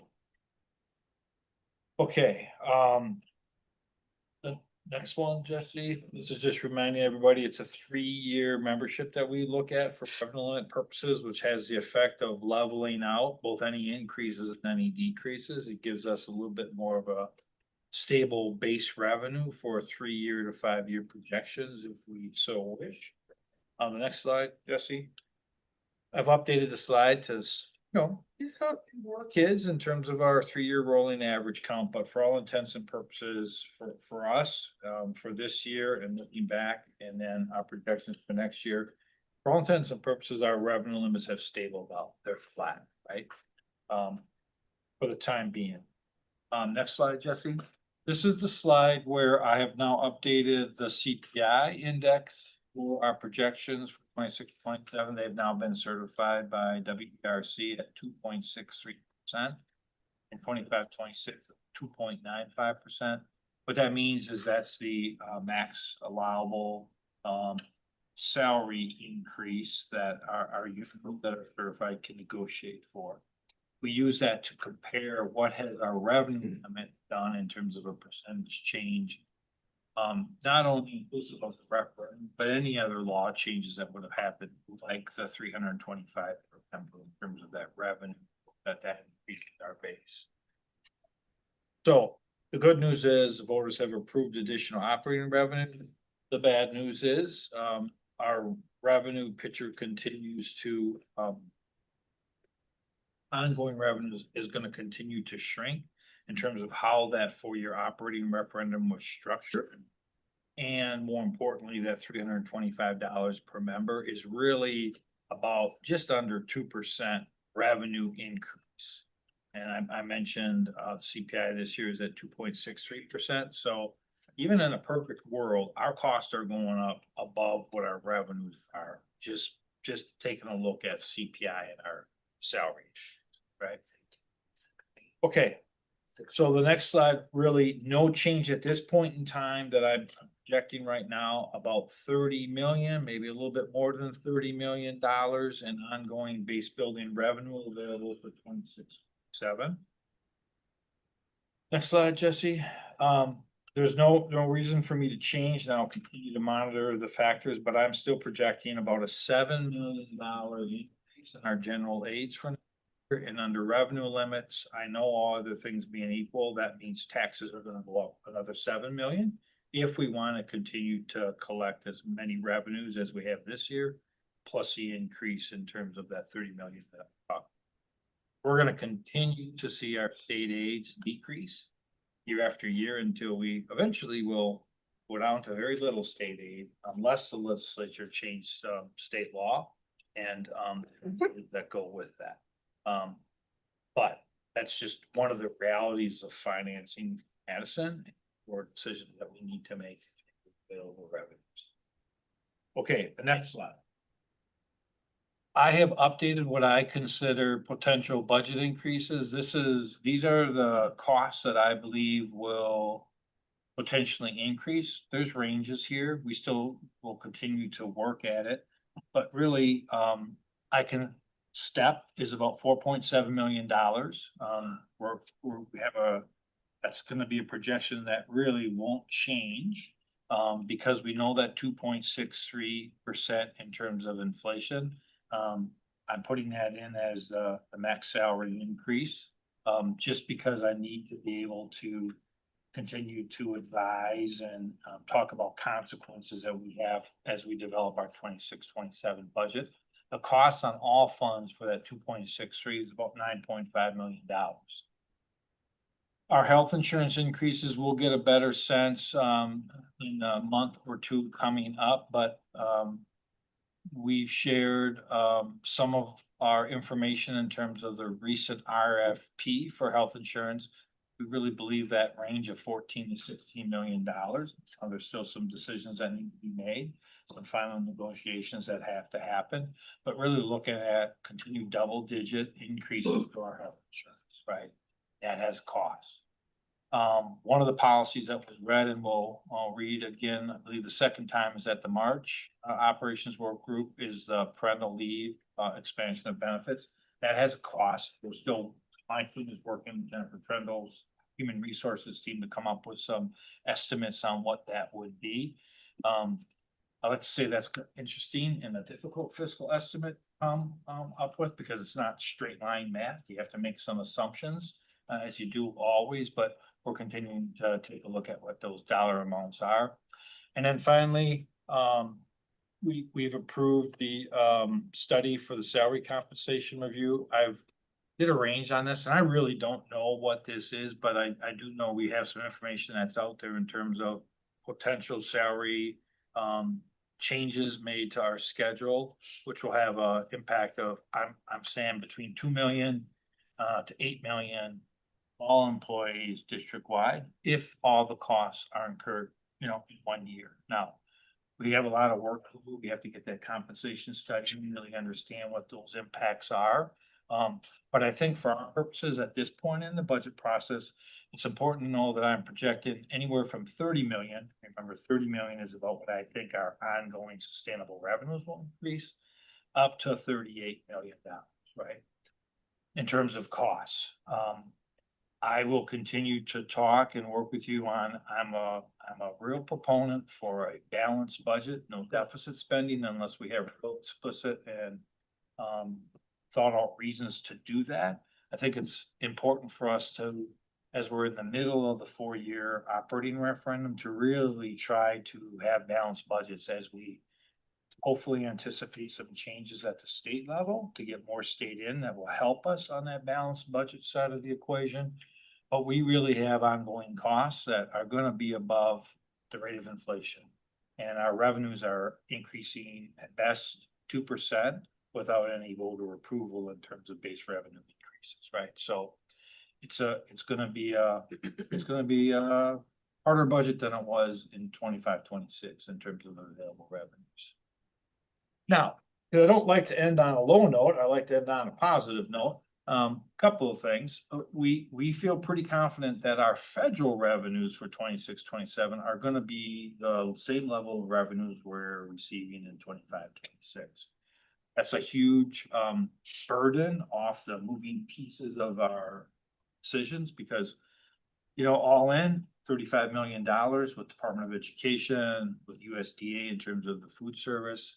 And most of those monies are tied up in staff, right? So I feel pretty good that we're going to be about the same level of funding. We're hearing that there are the same level of funds, actually a slight increase provided to Title I nationwide, slight increase provided to Individuals with Disabilities Education Act nationwide. So we should be pretty level funded in that. So it takes a whole area of concern and work, and how do you get this tough balance, that piece. So questions on that? Not bad. I want to be done like in 12-15 minutes, keep us on track. Got a lot of policy work to do yet tonight, folks. All right, any questions? Yeah. Go off screen share real quick so I can see hands. All right, Board Member Vandermeulen. Yes, so you said COLA was 2.8, correct, or 2.6? I may have misheard it because the mic wasn't great. CPI 2.63%. 2.63. Okay, 2.63 is the full COLA? Because For price index, but that's the inflationary increase, yes. Because for me, I want full COLA. That it start with full COLA exactly. 2, my question on the parental leave, I don't think that is going to be as much of a issue on our finances as I think we are. So I don't know how. My question is, how do we assume that will affect the ability to pay, say, teacher compensation study?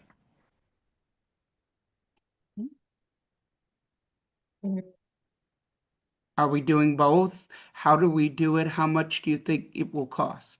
Yeah, I'm not tying one to the other. What I'm trying to do in the table here is to let the board know without any changes to our current operation, right? We only have 30 million of ongoing revenues, and without taking into consideration all of it, potentially at this point, 38 million, and that's likely to go up, right? Until when we get an estimate on the parental leave cost, and then it's a conversation of how can we reallocate current base level expenditures to fill some of that?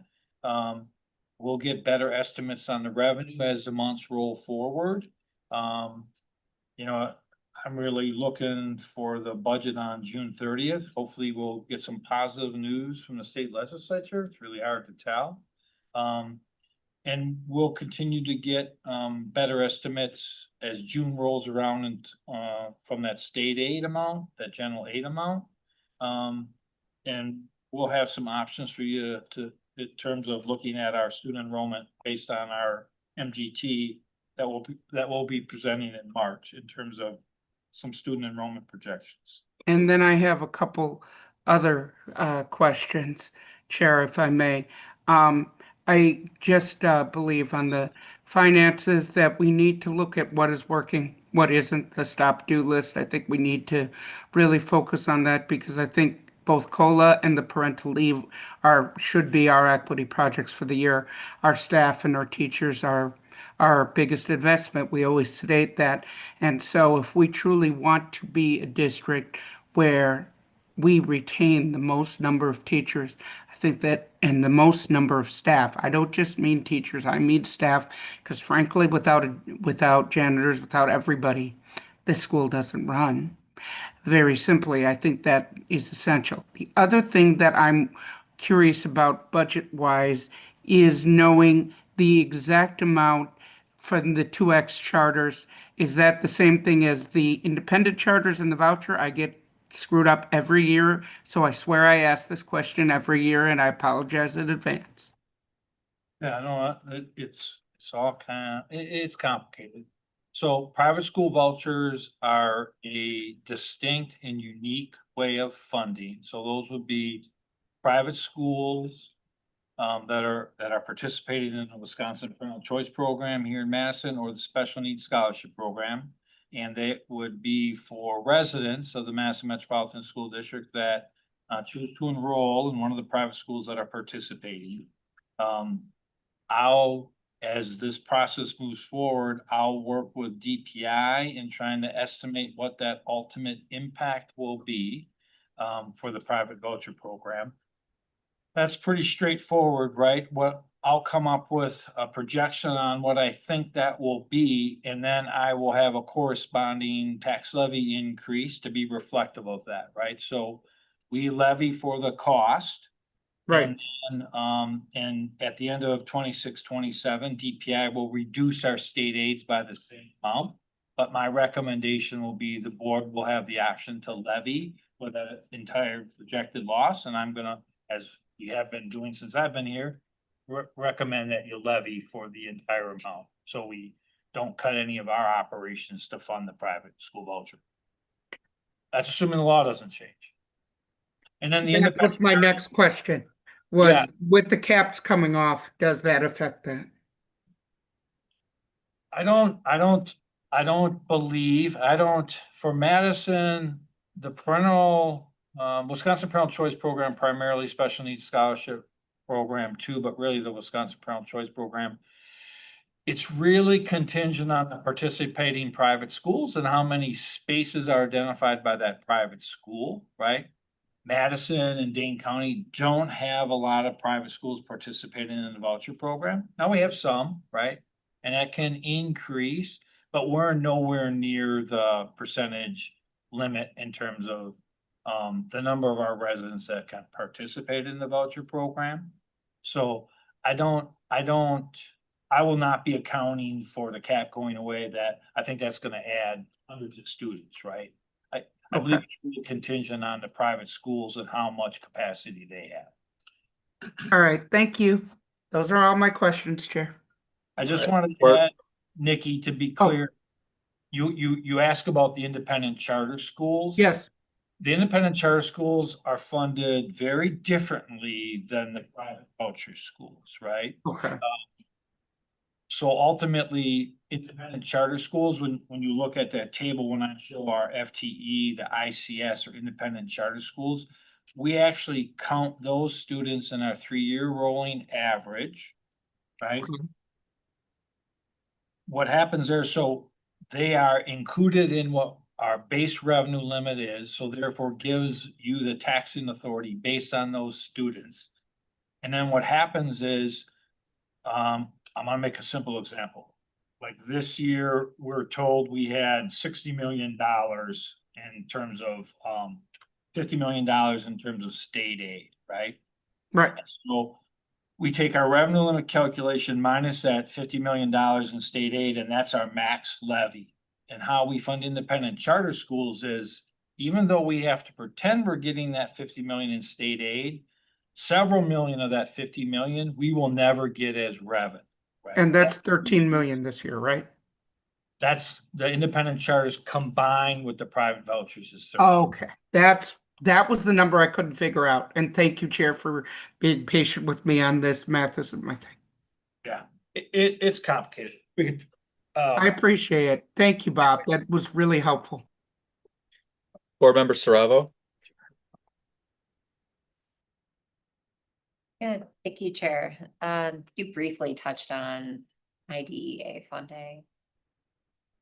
Are we like one of the lowest, like were we at 14% or something around there? Where are we at? And where is it? I'd have to check the percentage in terms of what we get. You mean our IDA allocation? Yeah,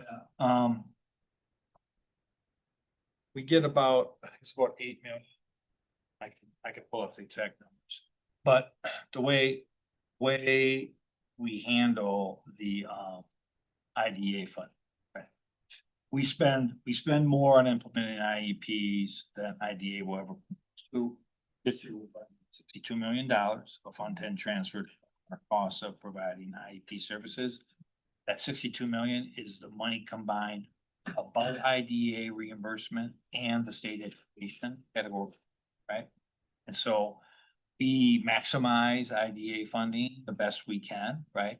Following the maximizing our revenue back from the feds and the state government.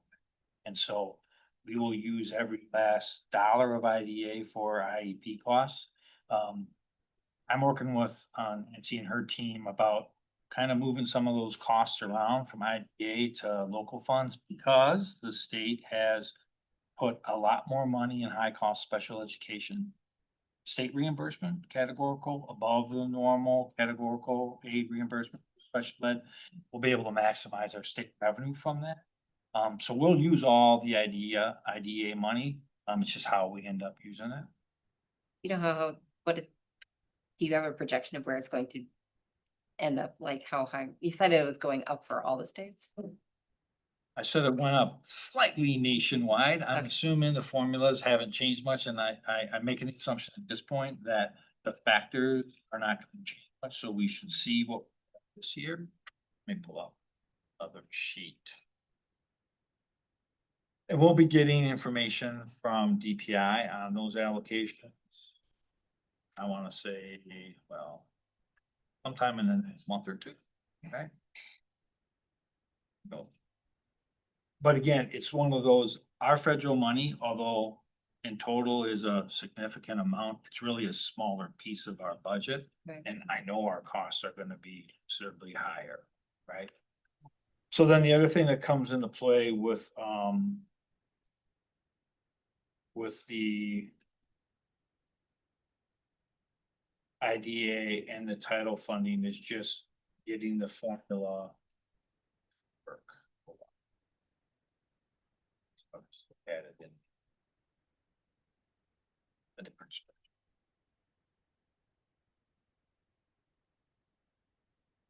Could you repeat that? I couldn't hear that sentence. I was just looking to see what our IDA budget is.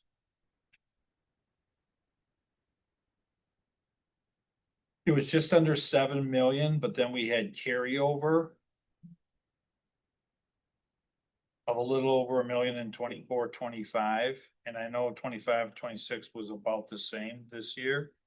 So I'm like thinking in the neighborhood of between $7 and $8 million. But again, I'll share with you the number when we get from DCI, what they say it's gonna be in the next month or two. But it's really just, that just helps me get a better idea of what that Fund 10 transfer is gonna be, cause when it's all said and done, that's ultimately the number that I really need to know to inform what kind of decisions we're making, cause that's the impact that affects the rest of the budget. I didn't even know that that number was gonna move at all, cause it Yeah. hasn't done anything in such a long time. Yeah, and that's why I think if we, at this point in time, if we budget what we have now, to meet the needs of our individual students with the plans, the federal dollars is a piece of that funding that, but it doesn't drive it, right? I mean, the costs are the costs and they'll be in Fund 27, and then it's just what revenues are coming in, and it's the end. Well, they're supposed to be at 40% when it first came up, but we've never even gotten anywhere near that. And Yeah. kind of same line and dance as some of the other stuff in the team. But thank you very much for bringing that up. Just because I hadn't heard about that being at all, and it's really smart to find out where different costs go, put them under an appropriate place in order to utilize that possible. Thank you. Sure. Thank you. All right, my one question then, seeing no other hands, we can move on. How, so if the state fully reimburse special education to what the law required, how much more local tax revenue would we have to either spend or provide relief to our local taxpayers? Sure. 1 second. Always a spreadsheet. Okay, so,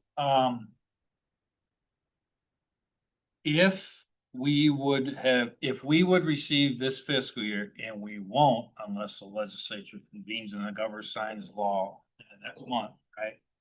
If we were to be reimbursed at 42%, which is what they said when they passed the budget, it'd be about $41.4 million.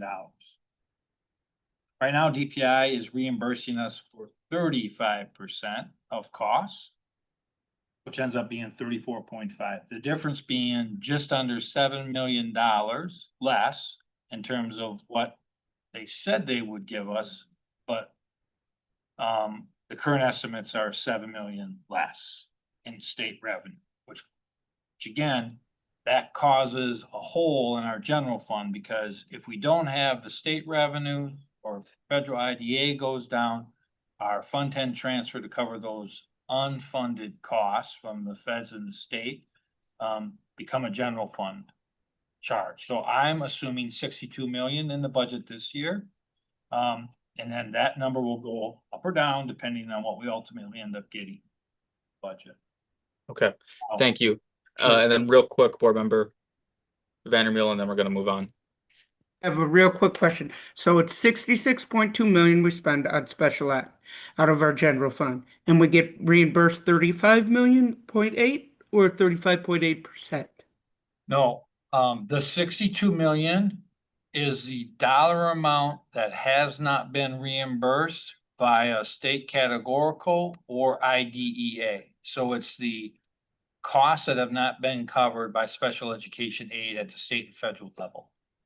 So what is the total financial from the state level that they cover out of that 66 million? You won't know that until June of this Yeah. year, 25, 26. Beautiful.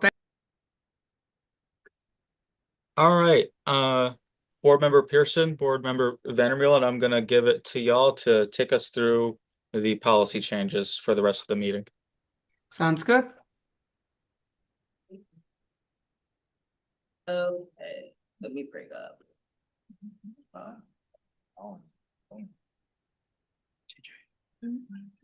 TJ, you get Vanessa.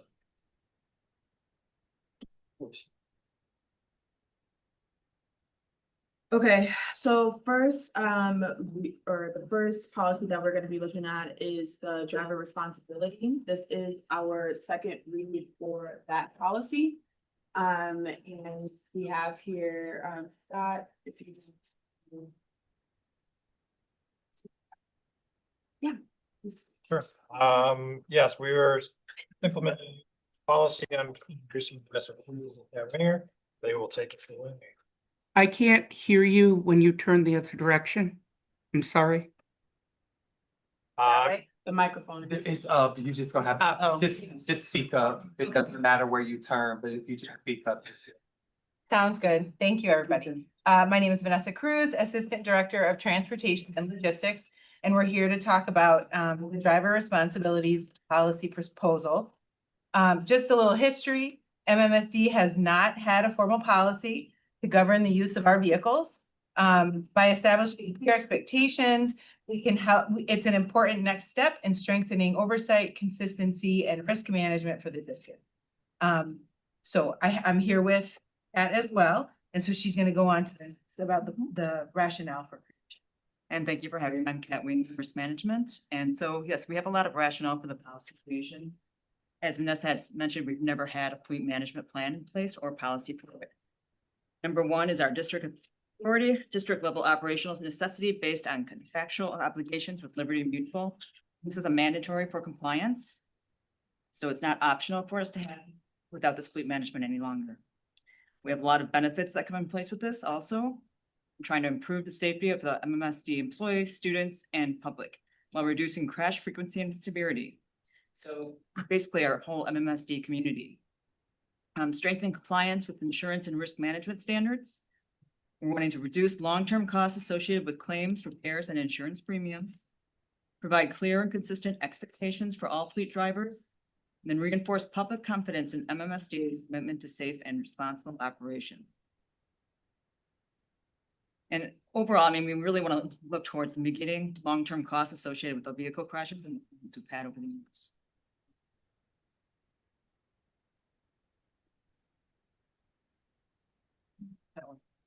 No, okay.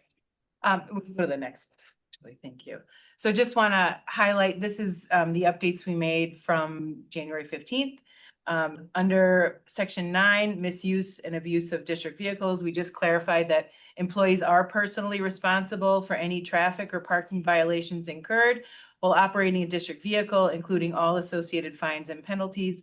And then under section 11, driver responsibility acknowledgement, just that drivers must successfully complete a driver's license verification and background check prior to being authorized to operate a district fleet vehicle.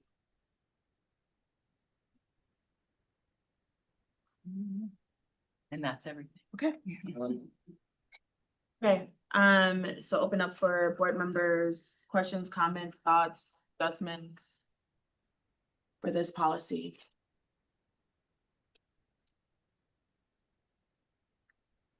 Go ahead. It's pretty straightforward. I see the couple of changes that you made since our last meeting on January 15th, and I appreciate that you took a couple of comments and figured out how to get it into policy. Go ahead. Martha. Just out of curiosity, was it not in there before?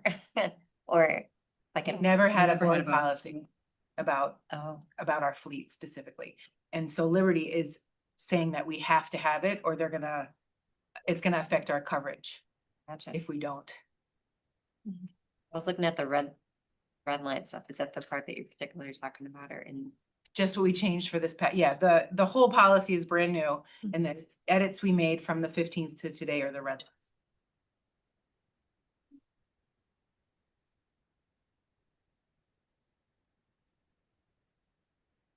Funny. I was just, so it'd be surprising if that part was not in there by having a driver's license. Right. Just want to be very clear with everybody, what the expectation is. Yep. Is that it for your questions? Mike? Yeah. Okay. Any other comments, questions, thoughts, additions? Okay. Seeing none, this policy, we're good, and what will happen is that we will bring it to full board meeting for a final vote. At the end of the month.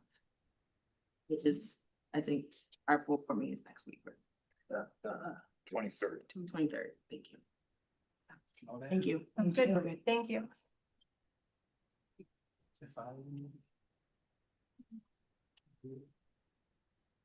Okay, moving on to our next policy, policy 4113, administering medication. And we are at our second read for this particular policy. Jessie brings up the slides, you all can. I'm Sarah Breon, Director of Health Services, and the purpose of this policy is to protect health and safety, ensure compliance with Wisconsin law, DPI requirements, and verify roles, responsibility, and authority. Based upon the feedback received first reading, we've made some changes. On page 2, you'll see that we added verification on self-carrying for non-prescription drugs.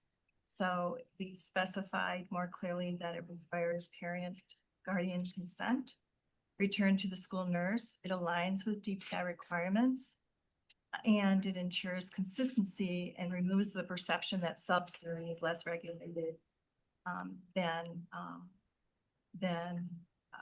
medications that are provided within the health office.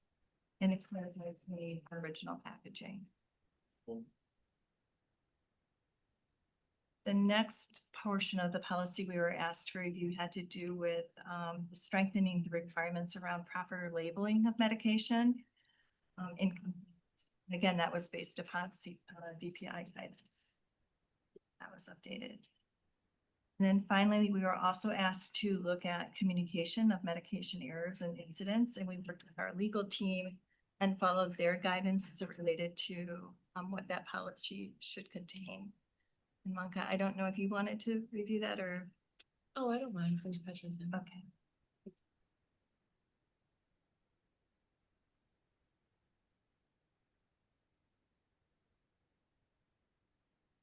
I think it's slide 7.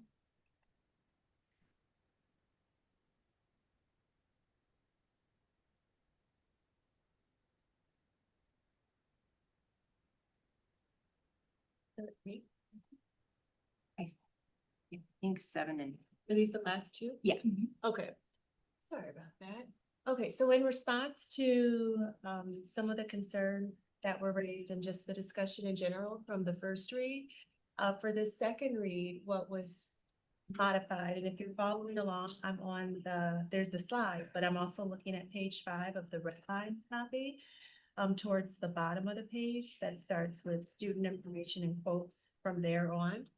And what was changed was there was language added that specified the labeling. So not only the original labeling of the manufacturer, but in addition to that, the labeling of the student's name. So they're also identified on it. And again, as you can see, the rationale is just consistent with DPI's guidance, as well as the conversation that we had previously. And then for the last update that I'll speak on, this, if you're following along, is on page 4 of the record version, number 10. And this was specific to the part of the conversation where we talked about communicating and, or I don't know if you want to frame it, communicating or reporting errors or incidents to parents.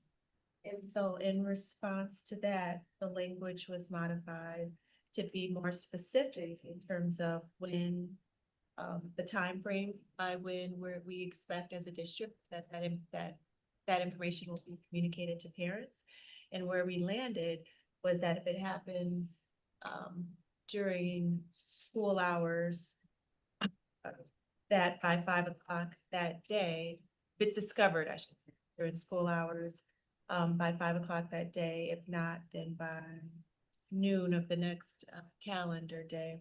And one, it tightens up the time frame by when parents can expect to have that information, and it's also consistent with, even though this doesn't directly relate, but to Act 57, and just Act 57 relates to parental notification. So that's in the context of sexual misconduct, which we're not obviously talking about here, but in the spirit of transparency and parental notification, we thought that that was a reasonable time frame to also go with, and so that's where that came. So those are the highlights. And actually on the new one, it's number 9, not 10. Fine.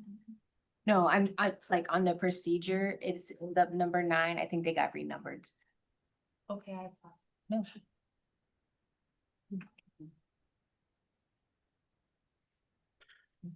Thank you. I know that, Martha and, I think Nikki, I think both of you all have, Yep. kind of led some of the conversations with this as well around the time frame. So I just want to acknowledge that work that you all. Go ahead, Nikki. Yes, I like that the notification will be updated, but I still believe it needs to be in writing as well, as not everyone is available by phone. And I think a written record is absolutely essential. Secondly, came to my knowledge of, since this policy and since I spoke to someone, got an email from a parent that the entire board got about a individual turning off someone's insulin pump malfunctioned, and and a non-nurse person shut off the alarm. Is there any way to prevent that happening? So, because I don't consider that a minor problem that could kill someone. So I think there needs to be something in there that says that no one, and I would have brought this sooner, but I didn't think of it until I got this email, which stated that it was a 504 complaint that I'm was so sent. sorry, Board Member Vandermeulen. I am really uncomfortable with you sharing kind of personal details about an individual child's health. Just because I don't know if we received an email that gave us permission to do that publicly. I'm not doing the health, I want to make sure that no one in the future shuts anything off to anyone at any time. So we're in the process of investigating that, and we have a meeting tomorrow with the parent to further discuss that. That's all I need to know. Okay, yeah, I would like us to refrain from discussing specific incidents. In the spirit of revisions, it is fine to bring up maybe experiences or things or like direct changes that we want to make to the policy, like the written record pieces possibly. But if we can just be cognizant when having the discussion specific around students' records. Thank you. And I think I just want to say one thing. There was no record released. This was, whether it happened or not, I'm not confirming or denying. I'm just saying if it could possibly happen, it's what scared me. I have no idea. I've not met with the person. I just want to make sure if it could happen, because it was the first time I ever even thought of something like that could even happen. I had never heard of it. Thank you, Nikki. and I think coming back to the policy, part of wanting to say that we are notifying families and then that there will be a further investigation is when there's something large that happens, we have to do a full investigation in order to be able to answer what happened. And so I think I know that Nikki or Board Member Vandermeulen, you had asked about the written notification. And I think that could be something that comes out in the procedure, but in the actual policy, we really wanted to make sure that parents are notified, parents and families and guardians are notified in a timely way. But then that our team and our Director of Health Services, Sarah Brian, would do a full investigation so that we understand all of the details that led to a possible medication error incident. Thank you. Go ahead, Martha. Thank you. Member Pearson. Okay. So parts that kind of stood out to me is, so you said you found that the reporting, what did you get that from? What you found is like a window for number 10 or 9, whichever one it is right now. So your question is, where did that time frame? What influenced that, Yeah. or what informed that? Mhm. What informed the time frame? We referenced Act 57, which the legislature passed back this past December related to parental notification. And so it wasn't specific to this topic. It was specific to parental notification in the context of sexual misconduct. However, we used it to inform this because that new law is in the spirit of parental notification. And with that time frame, we thought that that was a reasonable time frame for this as well. One, because what I think we heard was that we were looking for more specifics in terms of a time frame as opposed to something that could, you know, a couple of days, a couple of hours to really narrow it down. And then two, if we were going to narrow it to a specific time frame, I think it's helpful to have a window of time that we already as a district now have to work with time. So people, I think it minimizes staff communication or confusion when an incident happens, whether it's something related to the Act 57 reporting that's required versus something like this. If we can have a general time frame that can be applied, that's reasonable to apply to different situations, that's what informed that. I'm trying to weigh like if it was like a non-prescription or as opposed to prescription, because sometimes those also have different factors going on at the same time. So I'm trying to weigh in like what are we seeing as like a side effect of like something that might happen, and yet we're putting a window of time tied to something that doesn't have the same application of medication versus. Well, and that's what's challenging because with medication, it's variable. So one medication, it may be a certain Right. time, you know, so again, even if so what I'm saying is there isn't a window that would work for everything. So this is just a standard. Their team could always reach out sooner, but this is just, we're just trying to establish a standard across the district because we have to think about it across the district at a system level, again, not being able to break it down to specific medications. It's just interesting. I thought there would have been something a little bit more like alignable, like from like a hospital standpoint or something, or like what do they do? But even that, we don't have that type of, like even with DPI doesn't even offer that level of guidance. So again, trying to be responsive to the concern that we want to have some accountability as it relates to a time. That's just where we land. So again, this policy isn't written in stone. If there's some other guidance that you're aware of that could potentially inform this to that, but that's just where we landed based on the conversations that happened during the first reading meetings in between there until now. It doesn't say how they're gonna be notified. So is that open? Is there a form that we're gonna be giving people to fill out when this happens? So normally, when we discover any type of administration or administering medication,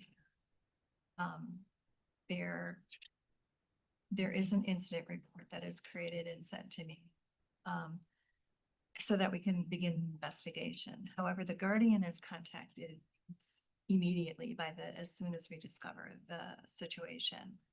And so that's normally by a phone call because that's more expedient. And so that has been our practice all along, is to contact the guardian whenever we discover something. In some cases, we also contact the physician or provider.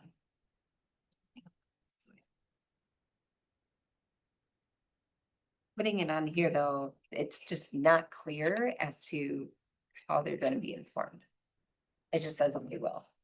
And I'm not sure, like, this is where I'm speaking as yeah, like, would that be procedure versus policy? Okay, Like it's procedure sure. to me. Can you explain that out a bit? So there's a difference between the procedure and then the policy, and the policy is so the guidance around, like the broad guidance around what we should be doing. And then the procedural are the more detailed pieces. And sometimes there's the tension between the policy and the procedure, where if the policy is very direct, sometimes it may limit how the procedure actually can be crafted because you're being very specific. And to the point that I believe that Maka just made was that when you think about it across the district, there may be differences that may happen that we don't want to pigeonhole ourselves into one specific space, where then if there needed to be another response that, because if it's like, if we say just phone calls, people only made phone call and there might not be something that written or an email or something like that because people will follow phone calls only. Now the procedural pieces is that, you know, it's a phone call, then an email or something like that. That's a little different than saying, if we say only phone calls, then people would just follow only phone calls because it's in the policy. It's more of like the overarching umbrella, so to speak. It's an understanding. I think I'm thinking of how much like documentation DPI does when it comes to like seclusion and restraint and what happens there. And they have a whole form that has to be filled out within a certain amount of days.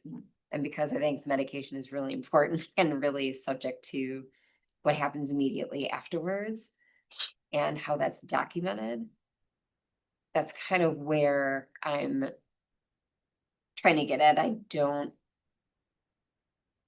get that you're saying procedure versus policy, but also, is everybody going to be doing it uniformly or situation dependent? Or like, what is that? So how do we, like, how do I even know what that means? So I guess, I mean, if you want to answer that, and again, if you want to add phone, like by phone call, I think. I don't want to put phone call in Okay. there. So just, you know, if there is an intended recommendation, I would also implore us to also think about what is it also add in or subtract as well. So you want to add phone calls or a specific way of communication, then this is the place to say, we want to add emails as or written or something like that. Just so that. So, and as Monica mentioned, we also have to be HIPAA compliant. So anytime we're sharing information, and I think that is a distinction between sending information home about a medication incident versus restraint and seclusion, is that we do have to be HIPAA compliant, and our internal documentation requires a release in order to give information to families, which they're welcome to, but we do have a very specific release of records that has to be signed. And I think with the time frame, our in the health services, our practice is to notify parents as soon as possible. I think it's also like there are times where sometimes maybe a medication incident isn't discovered until the next day. Like if it's a that the student didn't come in and we thought it was documented, like, so sometimes those things aren't discovered immediately. It's when a reconciliation happens. And so I think the time frame is, one, we want to make sure families are notified in this very tight window. And then additionally, there is an internal form that goes to Sarah for a full investigation. And I think we could certainly talk about at that point in time, once a full investigation is done, what that looks like, some sort of formal write-up, but it would have to be like parents, it's not something we can send home without parents signing a consent for it because it's medical documentation. And so that's like more of the nuance and kind of explaining of why it just says notification versus being able to send home a written paper copy of something. And just to give a little bit of perspective, last year we had 200,000, more than 200,000 health visits. 67,000 of them, or 28%, were related to medication administration. In the total US, I had 20 incidents related to medication administration. And so what we're talking about is very rare. It happens, but it is rare. And we do research all of them. and make sure that if it's an operational process, that we fix that. If it's a communication process, we identify the root cause and make sure that we eliminate wherever possible where it could occur. So I just think it's important to understand the context of it. I agree. The policy. Yeah. What I'm trying to get at here too is like during something, like during a moment when this would happen, is that there's a lot going on there in general. And you're taking in a lot of information. And then a parent needs to be able to possibly know when this happened, because they have to be able to relay this to their child's pediatrician or whatever specialty doctor is involved in that too. So it's really important for them to know when that context is going on, rather than I got a phone call and I think it was on this day and did this happen, or being like the parent has to go and ask for something instead of being expected to have something in writing. Like if child falls on the playground and they have a scrape on, they need something, you know, to that effect, which is much less paperwork, but still usually comes home with something that's in writing. I think it would be unusual for us to, if we called a parent, again, that's usually the most expedient way to get hold of somebody. Agreed. And if the parent said, could you please send me an email, or could you please send me something to kind of sum out? It would be very unusual for us not to do that. And so I do think that there are different communication vehicles that are requested of us. Again, more procedurally, I think it's important that the policy says you must be communicated with by the end of the school day if you find out about it while school's in session. And I'm confident that we are doing that. And that the notification period to me is what we want to make sure that we're holding people absolutely accountable to. Yes, I do think that the parent has the right to know the context of what happened before, during, and following in some capacity, to where they get notification of it other than a phone call, because the immediate needs to happen, obviously. And putting up in words. But I know it takes time sometimes to understand what was all going on. But it's still important, which kind of, when I was reading down here for, where it says a written incident report explaining the error or incident completed, when it gets down into there. When it has the designee or other employee involved, is that just saying like one person can write it up and maybe the other people that were involved might have added their portion to it? So sometimes more than one person is involved. And so we have language to reflect. So that's for situations in which nurse might not have witnessed it, but they've been asked to kind of summarize the event to the best of their ability based upon what they've been told. And that's where the report comes to me in the investigation. So that's the part that I was just kind of wondering about it. Like if the nurse is the one that wasn't there for any of it, but we're still having them. We have them make a phone call, because they're normally more educated or versed in the potential complications related to a medication error. So we are more comfortable having the nurse make that first phone call as it relates to any type of medication error. And then we follow up with coordinating the rest of the investigation.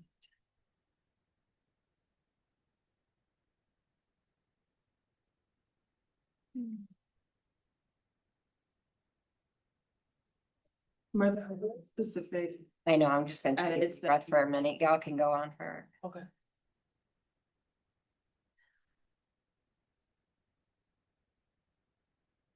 Nikki, I saw you. Sure.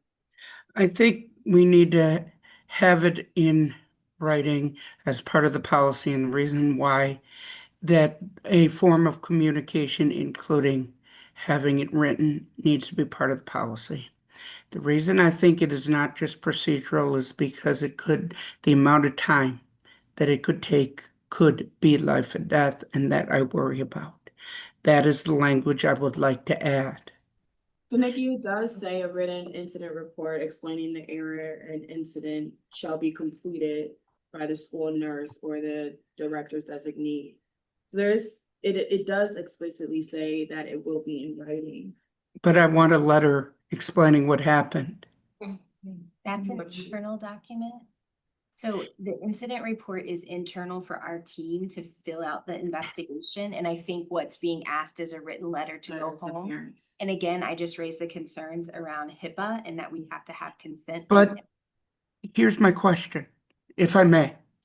And my question is this: we send out health forms all the time. If you have lice without, for example, without a health signature, we still send out a form saying you can't go to school if you have lice. We send out other documents, and wouldn't it be FERPA instead of HIPAA? Because I didn't know we're a health insurance company, or did I screw them up? And I may have very well done that. Put it against me. Because we're healthcare providers and we're documenting healthcare notes, That's why. we're yeah. also covered by HIPAA, and so that's why it has to be, it's a both FERPA and HIPAA compliant document.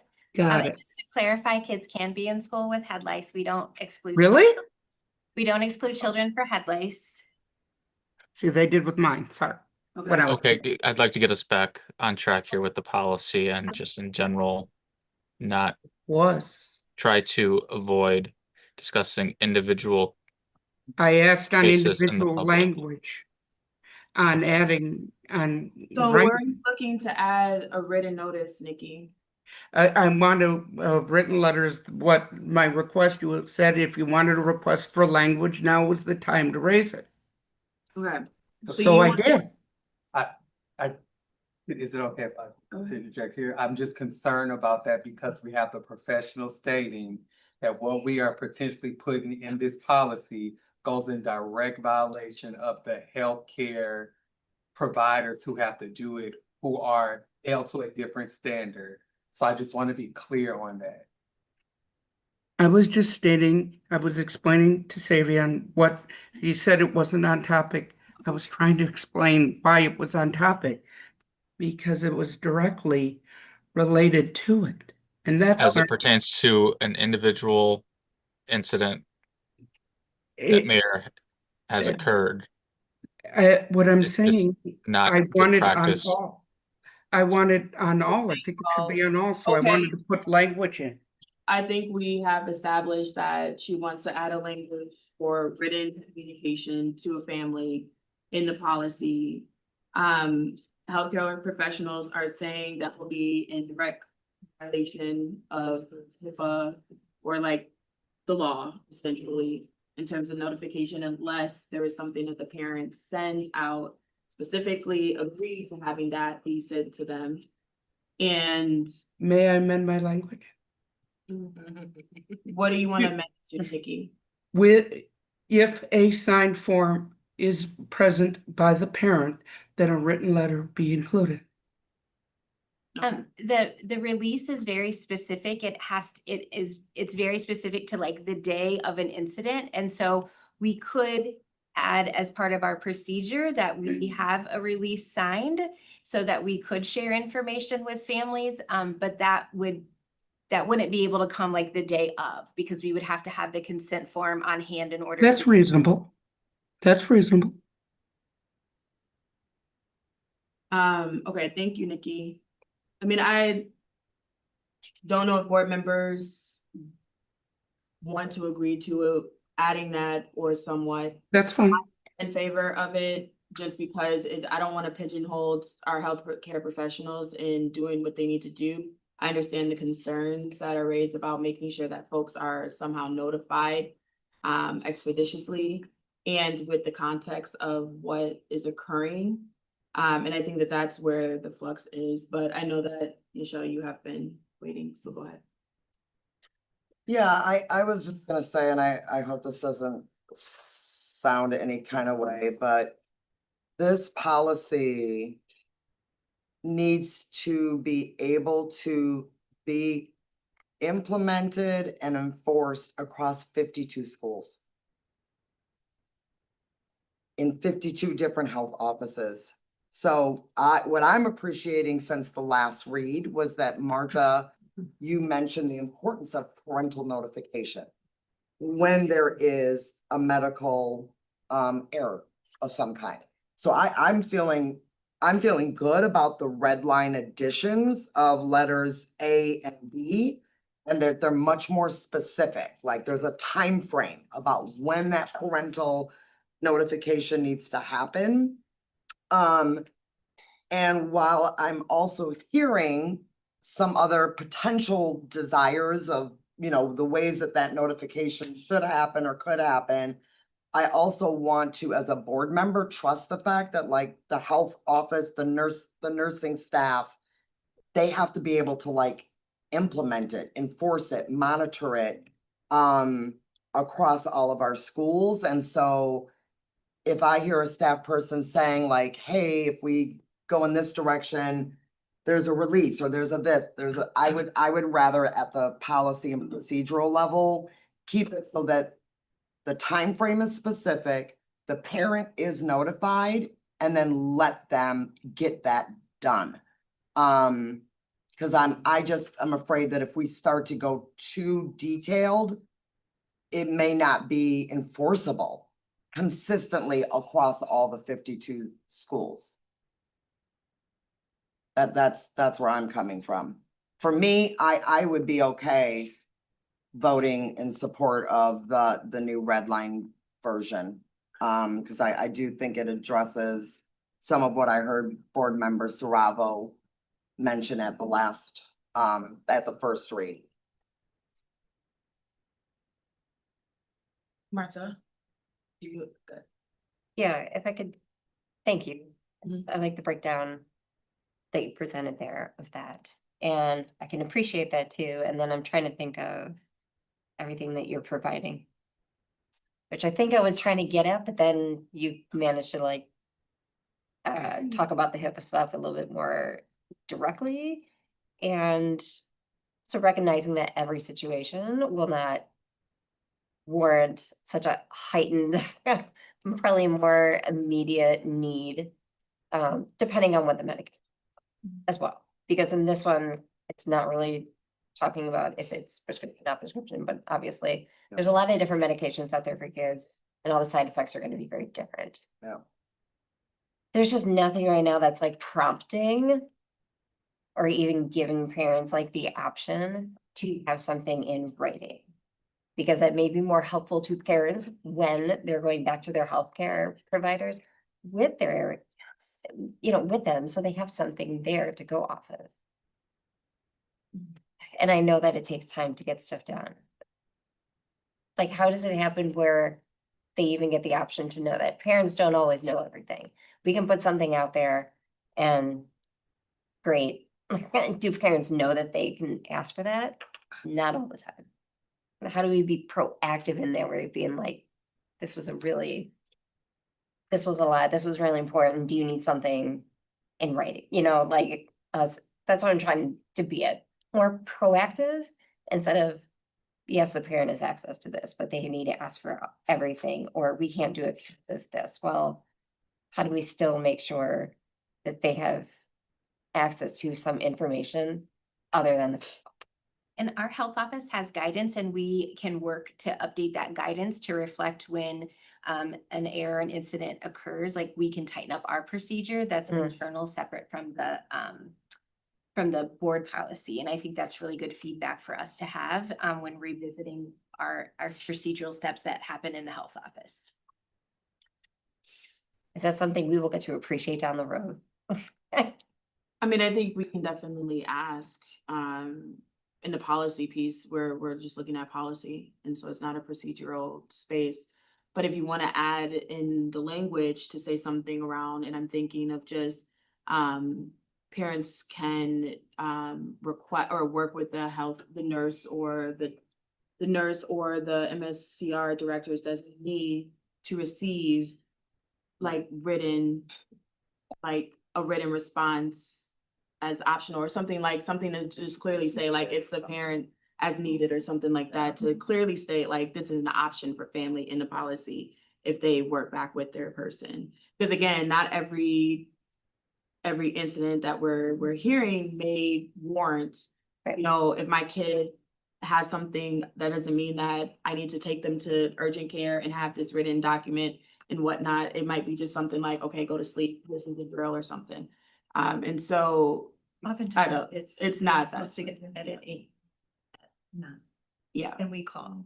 Or say, in our incidents also, like if we drop it on the floor and now you have one less pill than you should have had, then that is an incident. And so part of those 20, it's not errors happening, it's incidents where the med was dropped or the kids spit it in the trash can and now we can't reuse it. So Okay.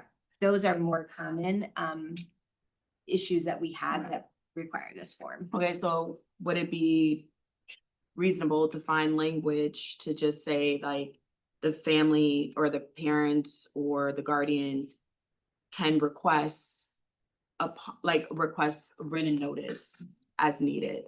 And that will add that portion where then it's in the policy that then families have the option to then request that. So then it's explicit in some way, but still gives the flexibility for you all to do what is needed. And I'm just offering a way to actually put it in here because I hear what you're saying. Yeah. And we just need to add it or find a way to add it as the policymakers, but also, I don't know what the correct language may be. Maya, I just texted you the DPI form. Okay. Thanks, Nikki. I think the verbiage I'm not seeing in here is like emergency medication. Because now we're talking about. That's very different in nature. And where's that referenced in here? Because I know that at the very end, you kind of reference some of the more common ones. Well, though, at the end of the policy, those specific medications on epinephrine, Narcan, and albuterol are referenced because those are medications that we stock in our health office, and they had not been added to the former medication policy. So it's not, the addition to the policy isn't about just like emergency medications. It's specifically about the medications that we keep on stock in our health. So that's the differentiation between that language. But in our medication errors, we don't differentiate between the types of medicine. It's a standard procedure regardless of what kind of medication it is.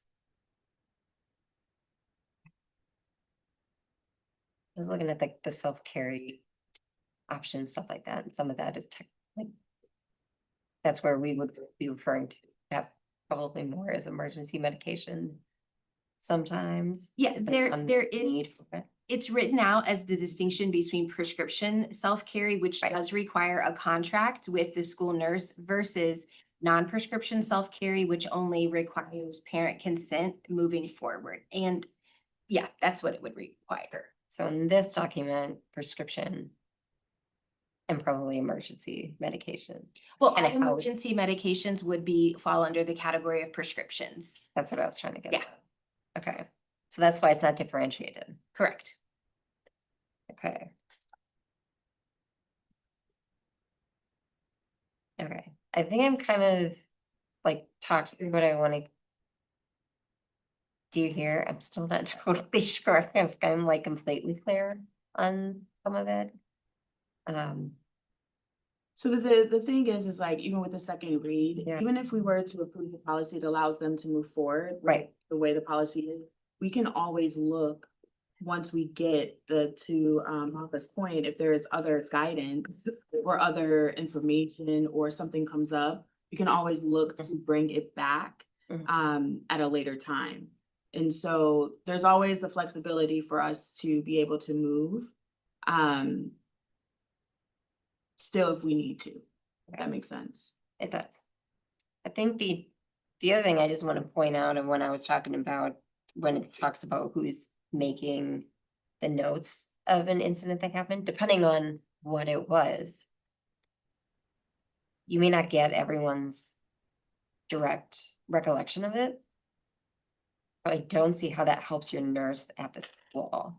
If they don't have a report from whomever was involved, wherever the incident was happened, if they get nothing and don't have time to interact with that staff later at some point in time, I don't see that as helpful. I think it's the nurse's role to make the contact with the guardian and say an error occurred. And then it's my responsibility to work with school leadership to investigate. So it's a little bit different, and that includes interviewing and being with the nurse, but our first priority is to let the guardian know an error occurred. Right. Recognizing that I talked about that at the beginning. Now I'm just talking about how does the nurse have the best information possible too? Is that, I know this is maybe procedural in nature. Just putting it out there as like, if they don't have written documentation from staff around them around an incident, just wondering how do they have the best information at the end of the day about what happened? So what I'm saying is that it isn't their responsibility to understand necessarily what, like how it happened. That would be my role in the working with school leadership. Does that make sense? I don't have an understanding your. I'm hearing you say it's not the nurse's responsibility to know what occurred at the school in regards to an incident like that. In the immediate situation, the nurse's first priority is to notify the guardian that something occurred. And then after that, we take the time to kind of say, how did this happen? And yes, we involve the nurse there also, but it's often more involved than just the nurse. Because the nurse, as you were indicating, might not have the complete story. And that's where we work together to kind of make sure we understand it. And that going forward, we know how to avoid such a situation from occurring. I think I'm thinking about the time that the nurse would have to interact with everybody, and if it might be more time efficient to have a written statement given to the nurse from an if an incident occurred from a staff member, and that way that they have good information in regards to that instead of having to communicate directly with everybody. This is just good feedback, let's call it. Okay. Thank you. Blair, I saw your hand. My question was answered. Okay. Ollie? Yeah, never mind. Okay, Nikki, is there something else you want to say? Yeah, I just was gonna tell you, I'll email everyone the DPI medication error form. Yes, they have a form. And I just think it's helpful in our procedure to know at least that there are resources out there. Anything that can help would be great. Thank you so much for this discussion, Cher. I really appreciate it. Thank you, Nikki. Because there was significant conversation around this policy, I just want to kind of just get a gauge. Are folks comfortable with moving forward to our final vote, or do folks feel like we need to have another read of this policy? I personally would like to have one more final CDM, or is it gonna look exactly the same? I'd like one more as well. Is it gonna look any different?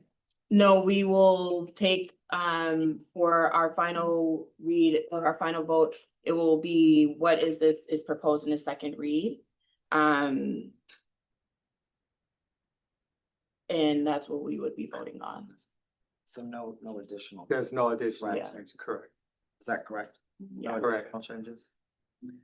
Unless there is something around the piece where it's the added about just if needed, a written request by the parent if needed. That'd be probably the only finding the language that will get to that piece. If we could have one more read, that would be my request personally. but- So you have two people that are looking for another read.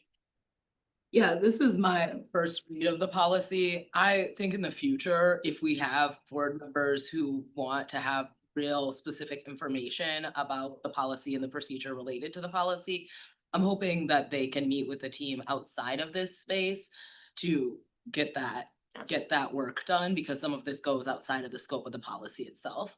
I'm prepared to vote for it. I think we should treat the final meeting, the regular board meeting, as the third reading.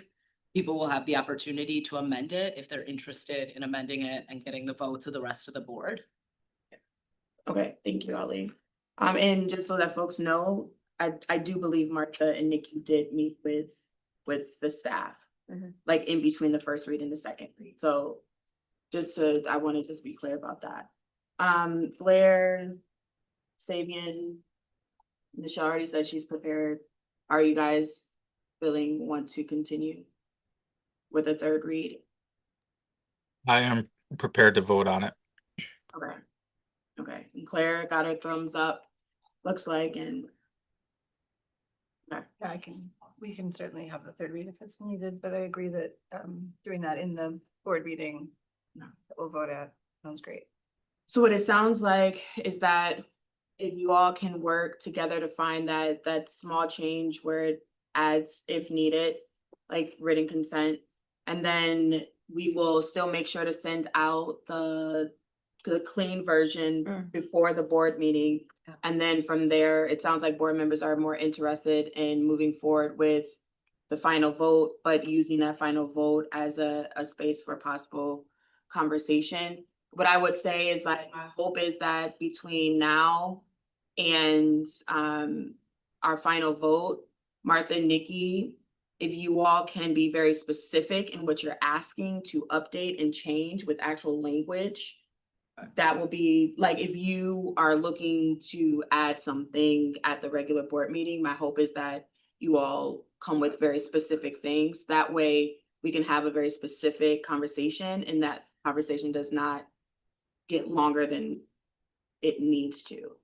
And so that we can have the conversation about just because the regular board meeting will be.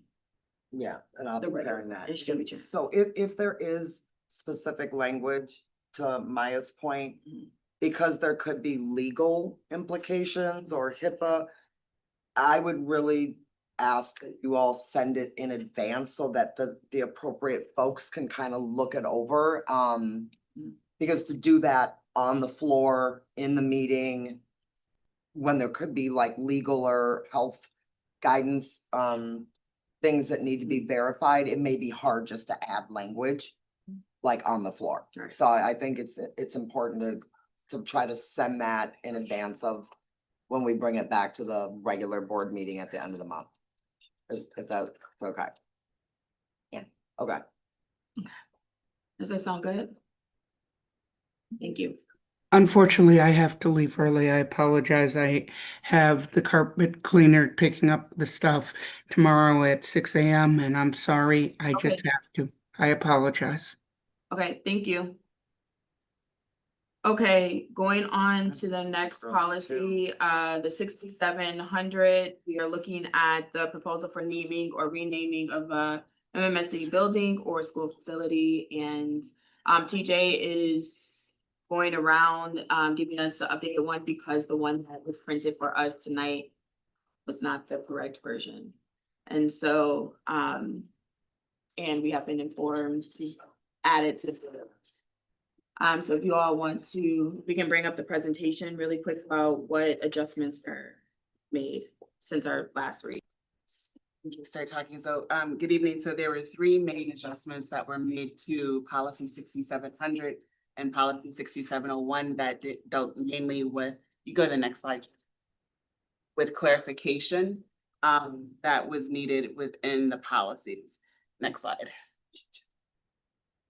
And so those clarifications were around board authority, serving clarification, and then also renaming and naming options that is specific to 6700 generally and not 6701. If you look at your red line addition, one of the updates we were asked to make was to give a definition of what a school community means.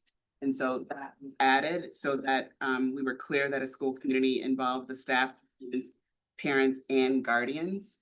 And so that information was included in the revised second read for you for the second read.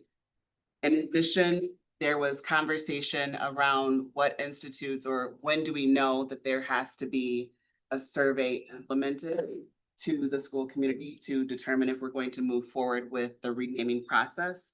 You'll see that under procedure number 2, where it outlines that upon the board's receipt of a formal renaming recommendation, the school administration then will implement that survey to gauge consensus. In addition, we were asked to provide information around what if the school does not meet the 40% threshold, but the board believes that we should move forward with naming. And so you can see that for number 5, under the procedure, we left that up to the board to make that determination. So in other words, with the survey, it is just a prerequisite and to be taken into consideration, but the board is under no obligation to move forward with a name change, especially if it's something that conflicts with MMSD values and standards. Okay. The last piece was around if schools should be named after, if schools should be named after people or not. We did not put any additional language in here because that is addressed in 7B, where it clearly defines that you can name a school after a person, after a geographical site, a place of local significance. And so it does not just have to be a person, but more specifically under 10D, when we bring forward names to the board, we are, it's already written in here that we would bring forward 4 names to the board. 2 of those names have to be people, and the other 2 names can be whatever it is that the community deems would be an appropriate name for the building. So it would leave it up to the board then to decide. You would have a choice between names or non-names, depending on what is submitted by the community. And those were the revisions. Thank you so much. It's all Lee's hand first. We've done a significant number of renamings since I've been on the board, mostly driven by the community. During those renamings, have people asked specifically for changes to this policy?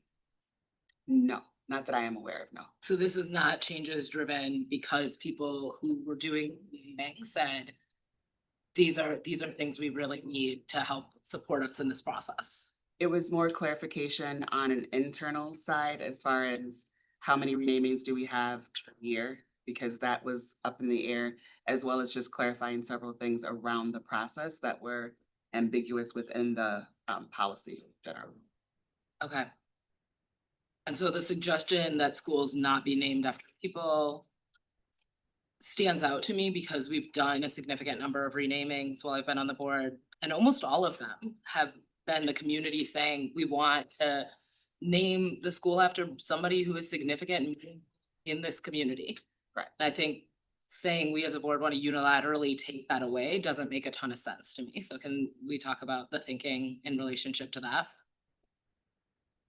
So that taken away. it's not taken, right, so we didn't put the language in there for it to be taken away because it's in the policy as it's currently written. Yeah. It does leave it up to the board and it leaves it up to the community to submit names as well as non-names. Okay. And we would bring forth 4 with 2 of those having to be names, and then the other 2 can be whatever. Yeah, Is that new Daisy or element. is that the same as it has been? It's always been.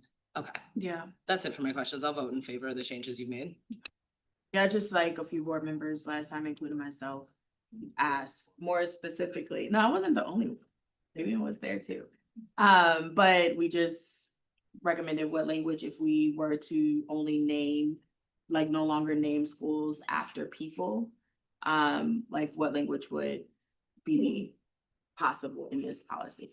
So I'm in favor of just not naming schools moving forward after people. Just because we've seen a difference in, you've been part of naming things, like we've seen. I feel like my questions were answered. Okay, got it. I saw Blair's hand and then Michelle. Can I talk through a couple? Thank you. Can I talk through a couple of examples? Sure. Let's say a group of people in the public get together, want to change the name of a school that they don't go to. They can do that in the procedure for number one, right, the public, they say, hey, we're gonna recommend MMSD's board rename whatever school. And then the board gets the formal recommendation and the school community votes.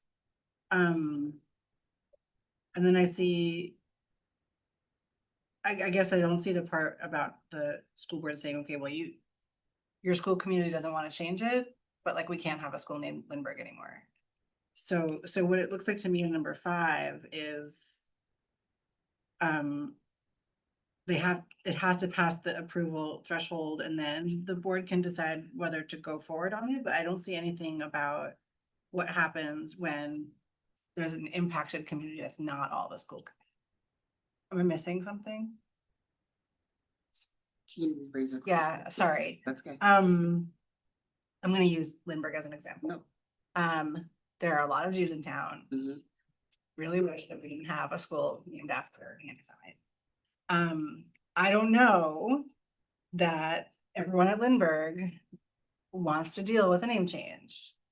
So I don't know that if we ask everybody at Lindbergh, do you care about this? I don't know, right? Maybe they would all say, yeah, we've been waiting for this for years. Or maybe they would say, yeah, maybe they would say, no, like, we're not interested in this. We're busy doing other things. We have other stuff going on. The school community does that survey, but the impacted community is not in that school community necessarily. So I'm curious about how this policy would address that situation. So I hear you saying then is that for number 5, there should probably be an addition that not only says that you can stop it from moving forward, but you can also move it forward. Yes, that's what I would like. Okay. Thank you. Yep. Thank you so much. So the board reserves the right to decline any proposal. So that's like, are you with? You know what I'm saying? I'm with you. Yeah, I know what you're saying. I'm with you, but I'm Yeah. just trying to figure out how. The Because wording. in other words, the community might not say no, but the board might say yes. Yeah. So.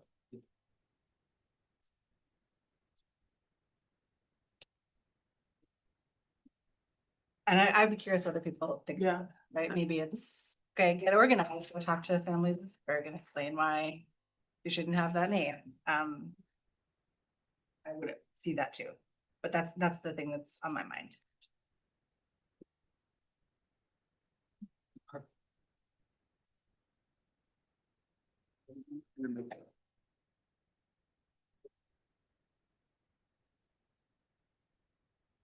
Add it as a number 2? Oh, it just as its own thing. Wait, 12. Because it's outside of all these other things. Okay. See what I'm saying? So. But Petra and Malcolm. Yep, so we can work on the revise. I know exactly what you're talking about. And there was some. Thank you. Yeah. Michelle? Thank you. For the, first of all, thank you for the additions on the rewrites based on the last, reading. This may just be a semantic thing, so I just want to clarify. In procedure number 1, where it says the board shall receive recommendations to rename a building from the public. Yes. And then it goes on to talk about 2 per year need to meet a threshold. And then it says number 2, upon the board's receipt of a formal renaming recommendation. Is it a recommendation at that stage? To me, it's more like a request to rename. Because the recommendations seem the way I've interpreted, usually come later once the name has met and vetted. And then we get these 4 recommended names. So I'm just more curious about the use of the word recommendation in procedural steps 1 and 2. It was just following what was previously, it was following the recommendation. But it can be changed to a request. But the Okay. previous language was recommended. I don't know if that resonates with anybody, but to me that, Yeah. because right now it might be initiated by one individual. It's more Correct. like a request to rename. Yep. And then that will queue up the survey. Or a potential wait list if they're beyond the 2 that we're gonna do in a year. Yes. Okay, So what you're asking is, or what you're saying is like the board shall receive a request to rename a building from the public. yes, And then the board's receipt of the formal renaming request and update the language that way. that's what I I like that, think. yeah. I think that's. How do what board members feel? It would change the number 2 also. Yeah, the number 2. Yep. And then the recommendation when it comes later in the procedure feels more Okay. appropriate. Better fitting. Thank you. Okay. Any other questions, comments, or thoughts? Okay, so what it sounds, go ahead. Oh, I was just gonna say, because we had kind of paused for a little bit on our renaming it to get kind of our policy re-clarified. I'm looking forward to voting on this because I know that there are some folks who had requested to rename, to start a naming process and they were kind of on hold. Yeah. So I think this will be good. Thank you. Okay, so what it sounds like, everyone is good. So essentially, the changes that need to be made to recap are just the request pieces. And update the language throughout the policy in regards to that. Yep. Blair had mentioned, and it seemed like most people were okay with figuring out a way to change the language to add if there was like we can also like move forward with something regardless. And it sounds like they'll look at that language and past then it looks like that is it. Again, if there are things that come up or Blair, if you have any ideas like things, like just feel free to have those conversations. We'll bring up the audits and they will be ready to vote. Because it is not substantial at the end of this month. Does that sound pretty good for this one, y'all? Sounds great. Okay. And then there's nothing for, yes, we do. The only thing for 6701 is the defining the school community policy that's led by the school community, not the public. Not the public. Okay. I think that was the only thing that we were trying to Only define. thing that we were trying to define. Okay. How do folks feel about that? Great. Okay. We will bring that back at the end of the month. Savian, turning it back over to you for adjournment. I'm going to adjourn. I second that.